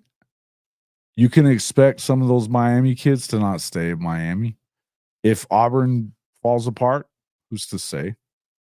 I know they kind of shot up the list last week. I mean, Georgia, the rest of these guys are going to do pretty well, but like, okay, so look at LSU's. They've got a nice ranking, right? But all these dudes, I mean, they got Shanklin, and he's good. He's a top 50 kid, right? You got a Midwest kid to come to LSU, huh? Okay. But that's they've got a couple of edge guys, but they did a lot better. They're doing a lot better on the offensive side. And that's the weird part, is that where are the kids from? There's not even that many kids from Louisiana in this class. I don't understand why LSU can go and get those receivers that, a lot of these guys, they weren't very high up any lists or anything like that, but they're Louisiana kids. They're just studs. There's something weird going on there is what I'm getting at. I'm not exactly sure what it is. Now, he's done a great job offensively. Yeah, going and getting Bryce Underwood. He's a stud, no doubt. He did get Pickett too. I forgot about that one. But the receiver, Derek Meadows, good for them, but we'll see. Again, where's their edge? Where's their interior guys on the defensive line? They're not even getting them this year. A bunch of edge dudes and that corner. One linebacker. Dominic McKinley going to get lonely.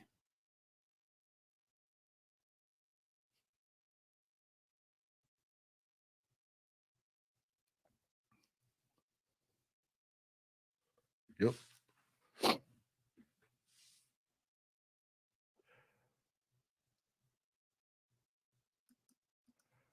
It's just trash. It's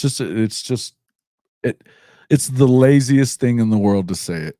But as long as they keep saying it and they're giving it life, it is what it is. I don't give a shit about it, though.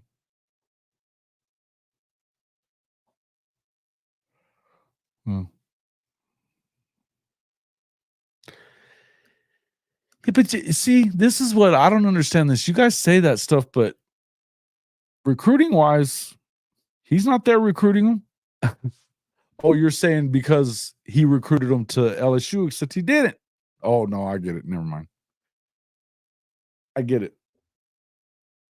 Their best guy is that Zion Williams kid. He's a big boy. 6'4", 300 already, pretty much. Brandon Brown. He's undersized.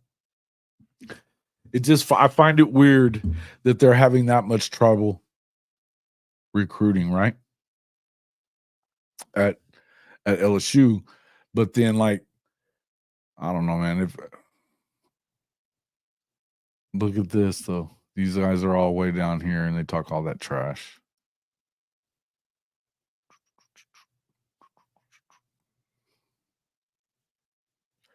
CJ Nix is a stud. Yep, see Ryan Foji. He stayed here, but I think he shot up on the On3 or maybe it was Rivals that I saw that the other day. He's approaching top 50, I believe. And they haven't even started playing again. So Trent Wilson, he's highly underrated. Go and look at the guys that he had a lot of offers. Bama,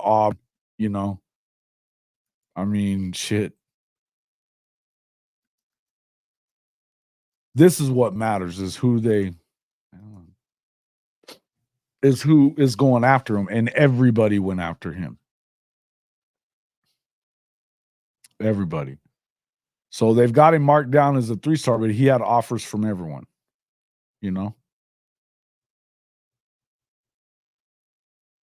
Ole Miss, and Ohio State, Penn State. So, again, anytime you beat out the godfather of defensive line coaches, yep, that's good. Georgia in there too. Every major so 3-star, whatever, man. You can. It is what it is. Now it's a composite 4. Okay, so they've got him in the top 150 nationally, but here they've got him way down. I don't know. 247 themselves. He's 4 points behind that. It just doesn't make sense. Again, this is why the stars, you have to look at it at more stuff. Oh, I'm not even showing you guys the right screen. My bad, guys.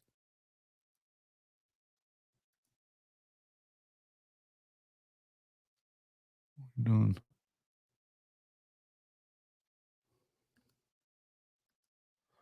What are we talking about now? He doesn't have BB's track record. He does not. What? Probably another 30 minutes or so, Coach Smook. I don't know. Depends on where this conversation's headed right here. Bagman, are we going to start up that stuff with BB? Because I'm not doing that with you guys on that one.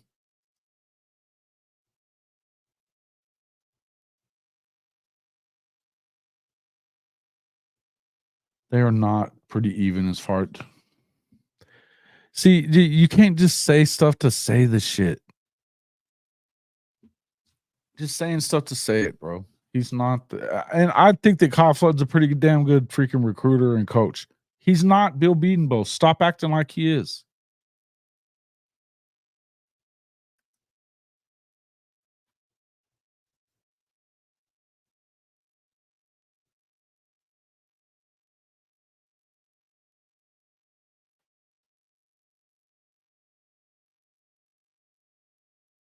I mean, don't start, man. I would tell you that it is what it is with that. He's probably going to get Fasusi, and if he doesn't, he doesn't. The guys that he has in the room right now are fine. Period. I think that Ryan Fogarty is going to end up a 5-star. I'm not worried about this shit at all. I'm not getting into this Bill Bedenbowl conversation, clowns again. I'm not doing it. Irritates the shit out of me when y'all get started on that stuff. It's not all about stars. You guys worry too much about that. Who do you trust more? You trust what they see and put out there, or just because they're a 5-star? It's not even the right way to go about things. Bottom line is, a lot of that has to do with the fact of what was going on at Oklahoma before too. If there's anything that's happening and why he didn't get certain guys, I think that Stephen G said it perfect the other day. It's that, a lot of negative recruiting because of Benny Wiley. Again, we ain't talking about this shit.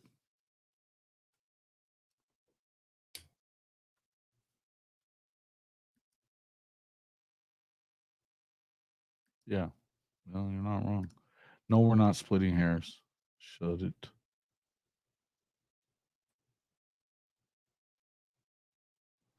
Lamont Rogers. That's another thing I would say about that, though. Think about this for just a second. I would not be surprised. Look, Mizzou, do you really trust in Missouri? Because I got some, I got something I can sell to you, if so. They're not necessarily holding on to any of those guys. I wouldn't be that damn surprised if they don't hold on to Caden Green. Not that he's going back to Oklahoma. I'm saying all these dudes that when you get them just with money, because that's all they're getting them with, then that's, Shawty said this before, when you get them with the bag, you lose them with the bag.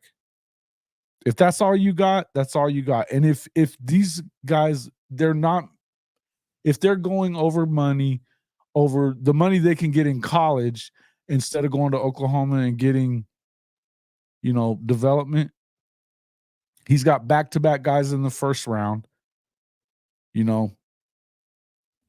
Man, he's put so many dudes in. Yeah, and look at Tyler Guyton was a freaking bench warming D lineman. It's just silly to even talk about it. Why do you think that is? I think, Fasusi's definitely who they want. It's they say what they say, man.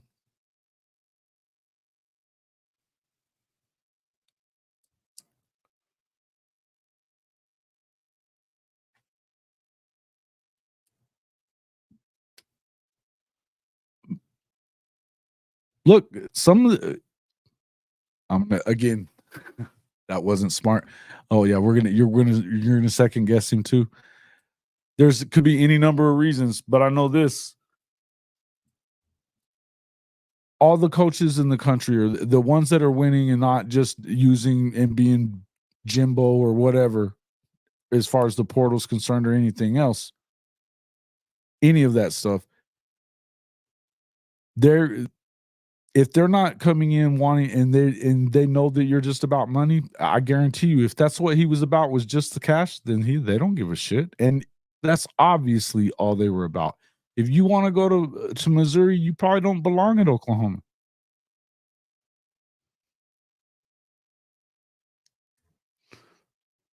There's a lot of Garrett Green love in there. Yeah, we were just talking about that. Benji, you don't know that he's that guy, man. You don't know that he's that guy. And in fact, they miss on linemen more than they miss on anybody when it comes to those guys. That's it. Offensive linemen, especially tackles. That is a fact. A fact.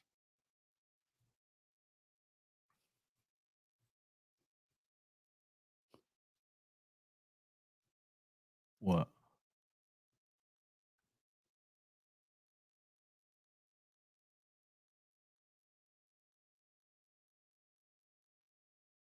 Maybe he is, and I'm not saying he's a 5-star, so I get it.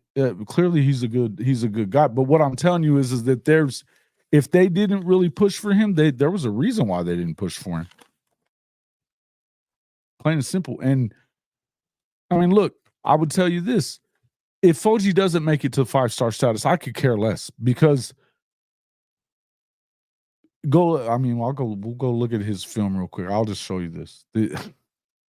Tell me he's not. He's the exact same size, 6'5", 275. That's the same as what Fasusi. I think they're within a couple of pounds of each other. And then if you look at his highlights, it's insane. Look at this. Oh, bro, come on. I hate stupid ads. Look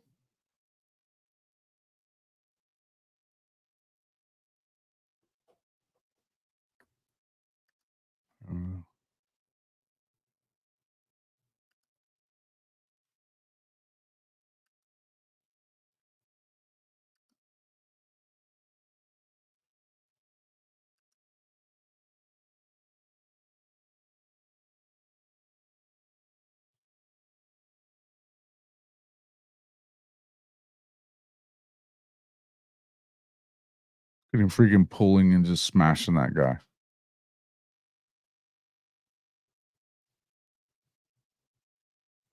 But when they did that, when they got him to commit, he was in the 400s, and he just keeps flying up the freaking rankings. But smashing dudes.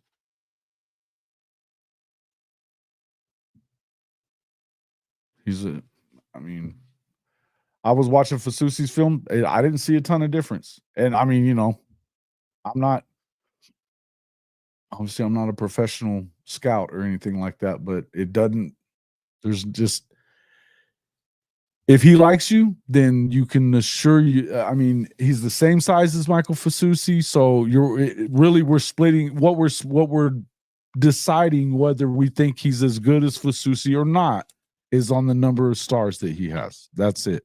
Because they're the same size, they play the same position, and this guy dominates. So, and I still think they're going to get Michael Fasusi too, but I'm just telling you, if they didn't really push for the other kid, there's probably a reason why. OG is him. I agree. But is what it is, guys.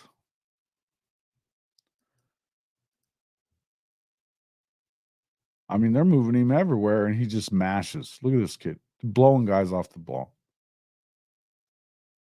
He's a monster. His pad level's not terrible. This Ryan Foji.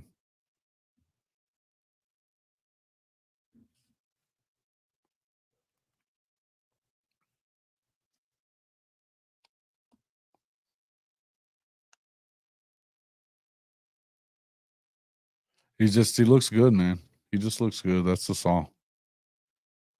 He moves quick. He's, a lot to him, man. Looks like his pad level's not too bad. And this is, of course, junior film.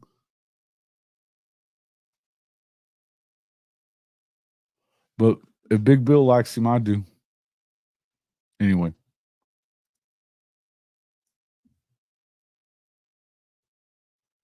Yeah.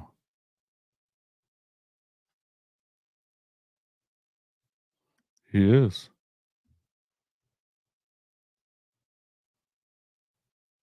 It's all about relationships and stuff. And that's the thing. How many times have we talked about this too? Because I think that right now in the NIL time, and Shawty said it the other, he said it a bunch of times, is that if what you're recruiting on is just, if you're winning them with money and that's what the deciding factor is, you're going to lose them to the same thing. You know, Coop was talking about Dominic Williams, and he had I think he had Dominic Williams' mom on. I don't know if they already put that video out. I didn't get to see it yet, but I was talking to him on the phone. And he was saying that that's all they gushed about. And you heard Dominic Williams talking about it too. Don't tell me that Texas didn't cough up the same amount of cash. They had a freaking, they were trying to get him on Lambos too. LSU, same thing. I don't want to hear it. That when they're buying women's basketball players at LSU, but not football players anymore. Come on. I don't buy that shit. We know Mizzou will pay the money, and we know that SC's in need of defensive linemen enough that I know for sure that they were offering that cash. I know they were. They have to. They were hemorrhaging at that point badly. They had just lost those two guys that were from Georgia. They had just decommitted that same week. So to me, and he even said, he goes, we knew, his mother had said, but the first time they went, either you're going to go here or I'm coming and going here. I mean, there's something to all that stuff.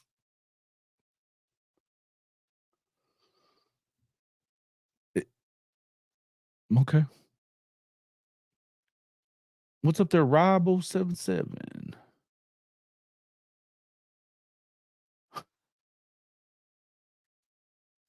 Okay, yeah. Maybe so. It happens. It certainly happens. For sure. You know. That's the thing is like, you know,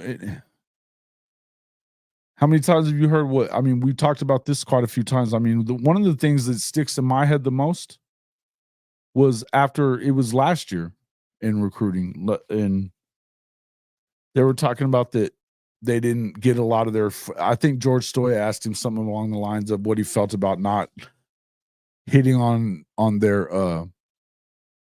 some of their portal targets or whatever. He goes, "What told you that we were targeting who?" You know, he said a lot of stuff that gets reported is that we're after this guy and that guy. And he goes, and it's not always true. He goes, we don't cast a big old wide net out into the ocean and go see just what we can pull out of there. They're intentional about what they do. And that's what you have to do if you're going to, if you really are about protecting your culture, if you say, like you say you are, then you have to do it the same way all the time. So it is what it is, but you know, Dominic Williams looked happy.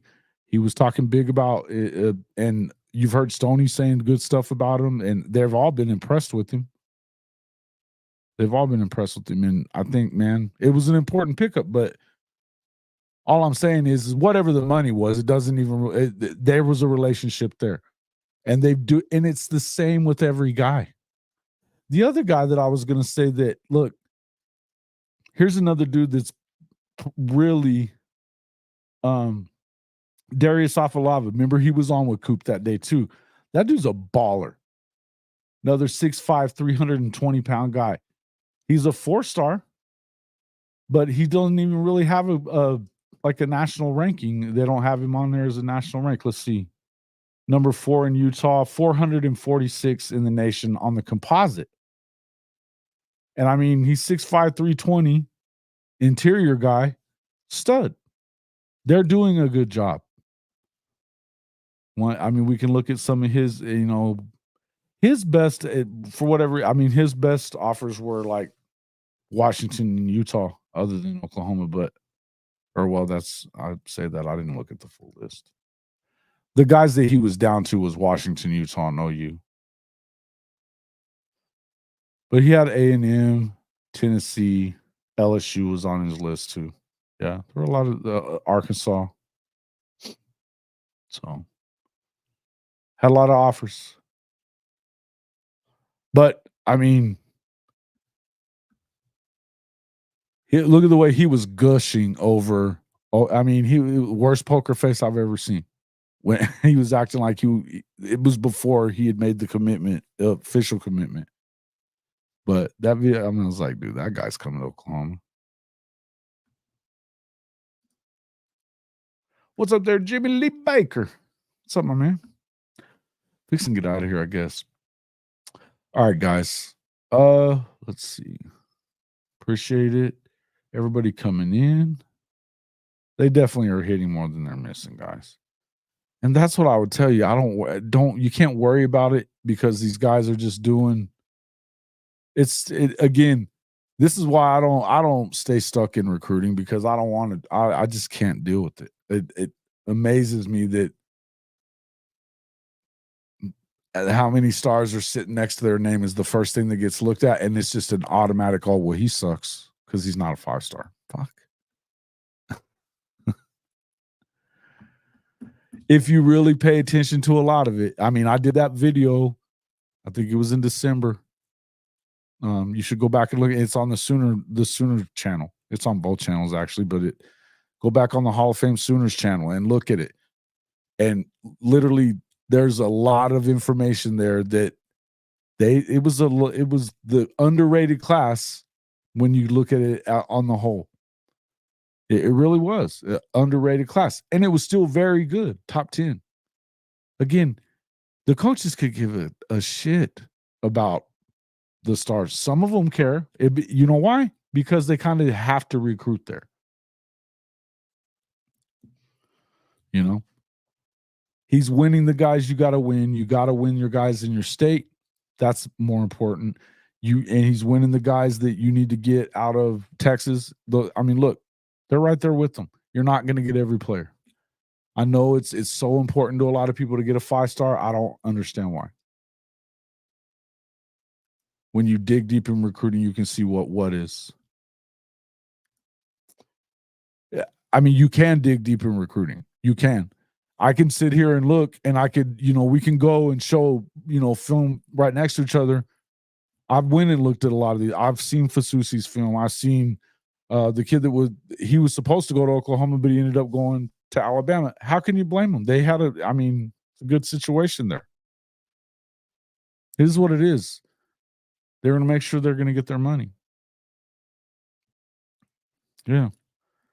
Look, hey, what was we start talking about LSU. What was Joe Burrow? I mean, he was a transfer, 3-star, 4-star guy.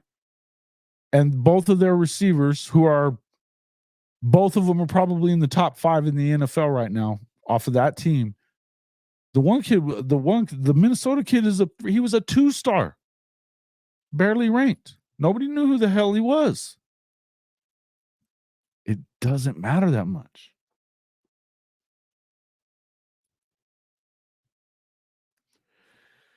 Got to be at least a top 20 defense to win a national championship. I think that depends on but Sooner Cowboys, you do have to be a good defense. Maybe, I don't know. I'll say this part though. When you look at the blue chip ratio, they're right up there at the top. They're ahead of Texas, where Texas is. Way ahead of where USC is.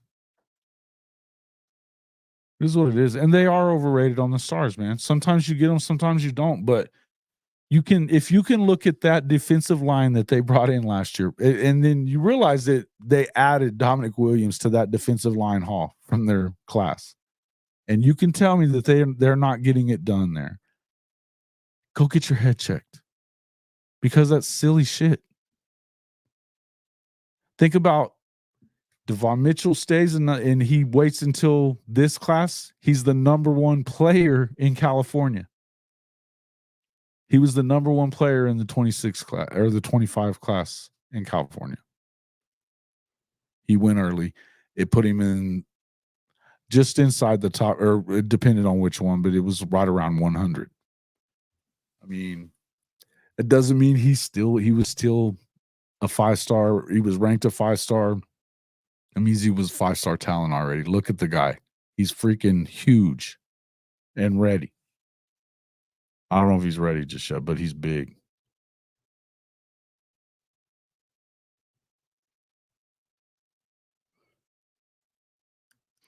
I mean, again, maybe it will.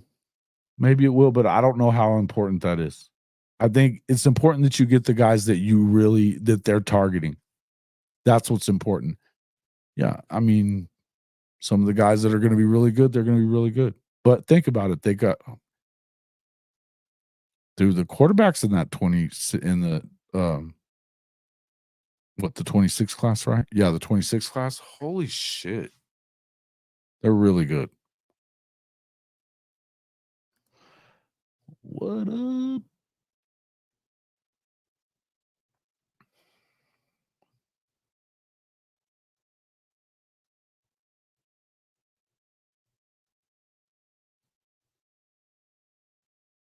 Keep saying it.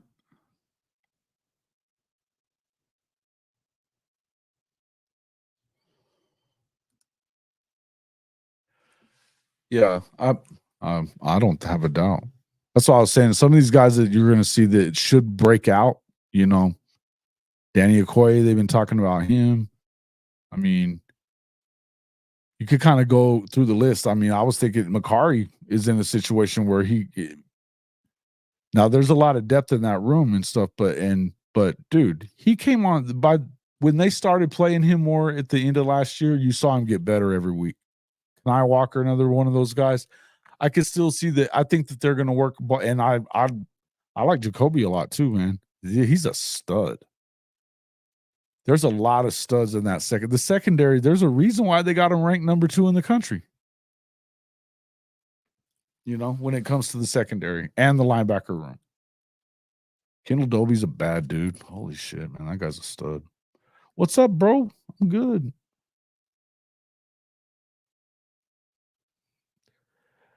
Bagman, it's not just you don't the thing. I watch this with you every time you start talking about this stuff, and I'll just say this: you have to realize that there's some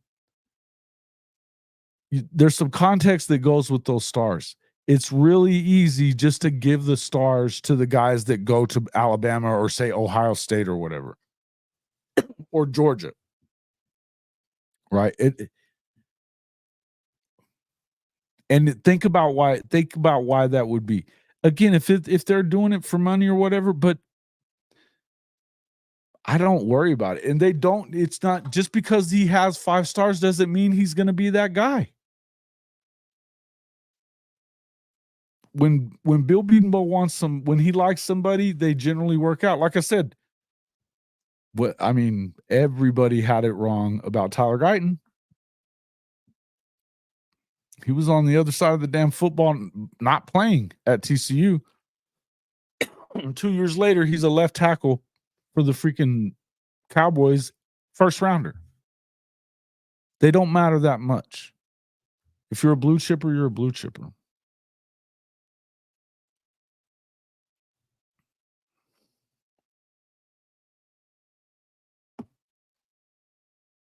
Appreciate it, my man. Appreciate it. Yep, we're gonna go ahead and call it, I believe. Let's see. It's not just this is way you're minimizing it down to one thing. That's not just that. It's not just they don't have the difference makers on the D line. They don't have that. I think they do. Seriously, guys, if you just leave it to just okay, it's just because they have the number 1 classes. It's about the right dudes. Here's the thing. Oklahoma, without getting those guys, because of their offenses, were getting into those things, and it wasn't working out. Now, they're still getting those offensive guys, and they're adding guys that they haven't been able to add in forever. So you don't trust it, though? It just doesn't make sense that you cannot continue to act like this Lincoln Riley in the building, because it isn't. I don't know why you would even put yourself through that. I don't know why you would put yourself through that. I think it's wild. You do have to have difference makers. They're bringing them in. That's the point I'm making, is there's a lot of nuances to it, though. I've said it a bunch, Nigel Smith. He'd have been a 5-star if he goes to Ohio State because of Larry Johnson. He would have immediately been a 5-star. So why isn't he one? If he'd have gone to Texas A&M, same thing. Why? Because they were getting 5 stars for freaking 3 years. He chose Oklahoma. It is what it is. Why isn't Danny Okoye that dude? I have no idea, other than it's just they immediately dismissed that he could be that good because he played in that homeschool league or whatever. Sounds like he's going to end up getting some freaking reps as a true freshman. And they're acting like he's, maybe even already a little bit ahead of PJ. Now, as far as like body size wise, probably not, but they're also different kinds of guys. But he's explosive. Again, some of these dudes, I think that Nigel is going to be more of an edge guy. But that's because he kind of wants to be. He wants to be that versatile dude. But they run things different too. There's going to be some times that you would move more of an edge guy into that 3-tech position, depending on what formation they get in and some of the stuff they do. And you know how they are on that defense. They exotic in certain ways. They're going to do a lot of stuff where you need to be a little faster for that down. Nigel's a bad dude, man. I bet Stone will be an edge guy this year. You think so? At 300 pounds? They've got a lot of guys on the edge. Maybe I could see that. This definitely happens. Wow, Hines 57. 11-1, only lost at LSU, SEC champs, and a date in the national championship. Oh, whoa. Well, it's awfully not ready to really make that prediction there, Hines, but appreciate you doing it. Good stuff. I think David Stone's going to, I don't know. They're getting a lot of time, and even those guys that are ahead of them were saying that they're getting better every day. Dominic Williams was talking about, he goes, we kind of all have to learn the playbook a little better because, being first year or whatever, but he said, but they're different. They're more veteran than you see. They went to IMG. They're going to be. Jaden Jackson is just a freaking man. Big old boy.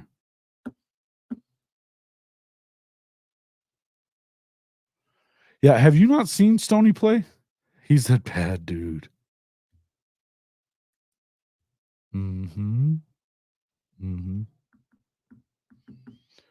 See, thank you. And this is from a college football player at Georgia. Hey, he played with Champ Bailey. What were Champ and his brother? How many stars did they have coming on them when they came out? Champ Bailey, Hall of Famer. Boss Bailey, bad dude too.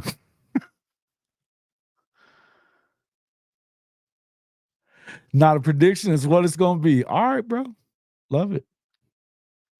I hope you're right.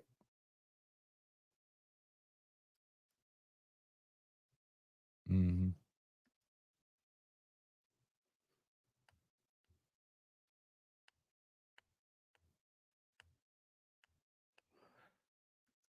Yeah, I don't know. He's the one that said it. He's the one that said, you're not counting on Stone to be a difference maker? Why? It is deep. He's doing too well from everything you hear. He's gonna play and be a different. I mean, look, man, he's a baller. But I think that Jaden is probably just, and he talks about it, that he just thinks that Stoney said it a bunch, that he thinks Jaden's the best one. On the line right now, I think he thinks that. It is a lot of expectation, but they don't have to be. That's the reason why they've got depth in that position, that they're going to be part of a rotation, but it's like 7 guys in that rotation. So it is what it is. Yeah. I think they want to get him. They want to get in there. That's awesome.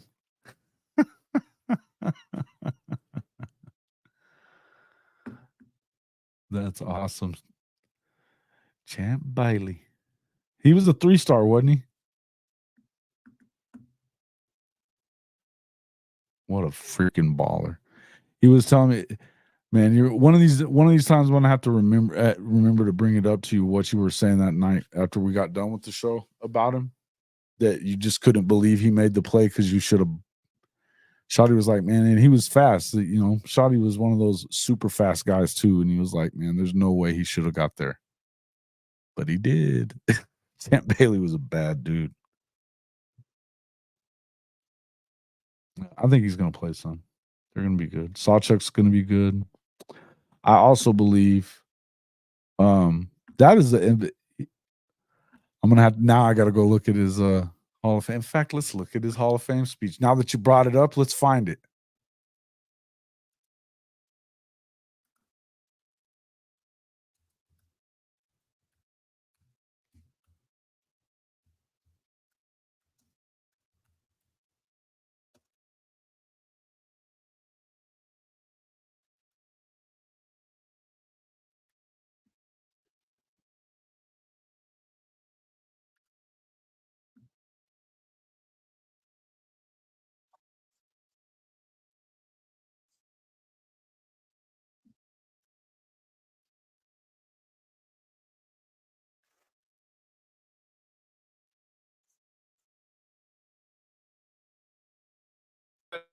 Thanks for having me. It's pretty surreal, you know. Here we are, many years later, and I'm designing my own collection. Did I miss it? Not sure. Thanks. Oh, kidding. Babe, for dealing with me full time since I retired. Yes, Brill, stand up. They are the most bashful kids I know, but they're the most up. Were you there, Shotty?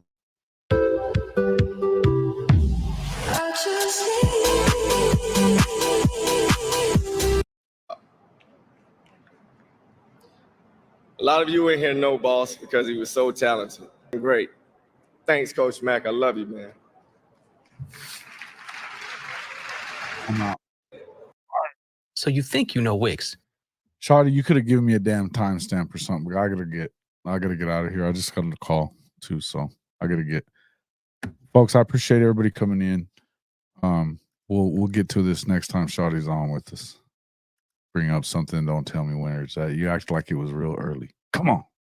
Smoke, we'll catch you next time. No worries. All right, guys. I appreciate everybody coming in, spending some time with us today on this Friday. We will be back, obviously, on Monday morning. On Rise and Shine College Football again, then Tuesday. We got a lot of stuff coming up, over the next obviously we're 3 weeks away today from game 1 of the season against Temple. So excited about that. Starting to look really good. Coach Smoot, just so you know, he was crazy talking. That's it. He was too scared to come in and catch the smoke. But it's all right. We'll get him next time. But glad you popped in, man. And we'll check you next time anyway. But you are crazy. I'll tell you that. But yeah, guys, appreciate everybody coming in. Jimmy Lee Baker, obviously, hey, our boy Shotty, Parker, Urban Engine, David, soon the Cowboys Bagman, Ben G, Timothy Green, Mars Jam, Sooner in Texas, Hankster, as always. Heinz 57 came in talking it up, boy. I hope we have the season that you're saying. I would appreciate that. That would be sweet. Our Moosehead. What else we got? Obviously, we had Bishop Frank in here as well. Ramon Rodriguez, Drew. Let's see, I'm not missing him. Eddie Black, what's up, man? I didn't see you at first. Appreciate all you guys coming in I don't want to miss nobody though, really. Who else we got? Ryman Lemon, of course. Neilio, my man, Rob077. Guys, I appreciate all you guys coming in. You're the reason we continue doing all this stuff, man. It's awesome stuff. We're gonna be putting out some really good content here in the next. I'm gonna be working on some videos and stuff, but there's some stuff we need to kind of be looking at on some of these rankings. But hey, we're almost there, man. It's about time to not.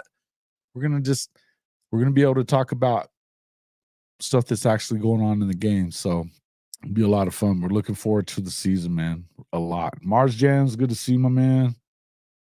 I don't want to miss anybody in here. Boom Time, Sooner in Texas. Keaton, Galactodon Miguel. Bevo's Bodyguard, you knucklehead. Who else? Sooner Legend. I didn't even see you there. Boom Time. He didn't stay very long, did he? Derek, good to see you in here, Derek. Man, I'm gonna hit him up here in a little bit too. Smoke, thanks for coming in, man. We appreciate you. And I think that's about it. If I missed anybody, my apologies. I gotta get out of here. Garrett Bullware, I knew it. There we go. Thanks for coming in, guys. I appreciate all of you. We will see you all on the next one.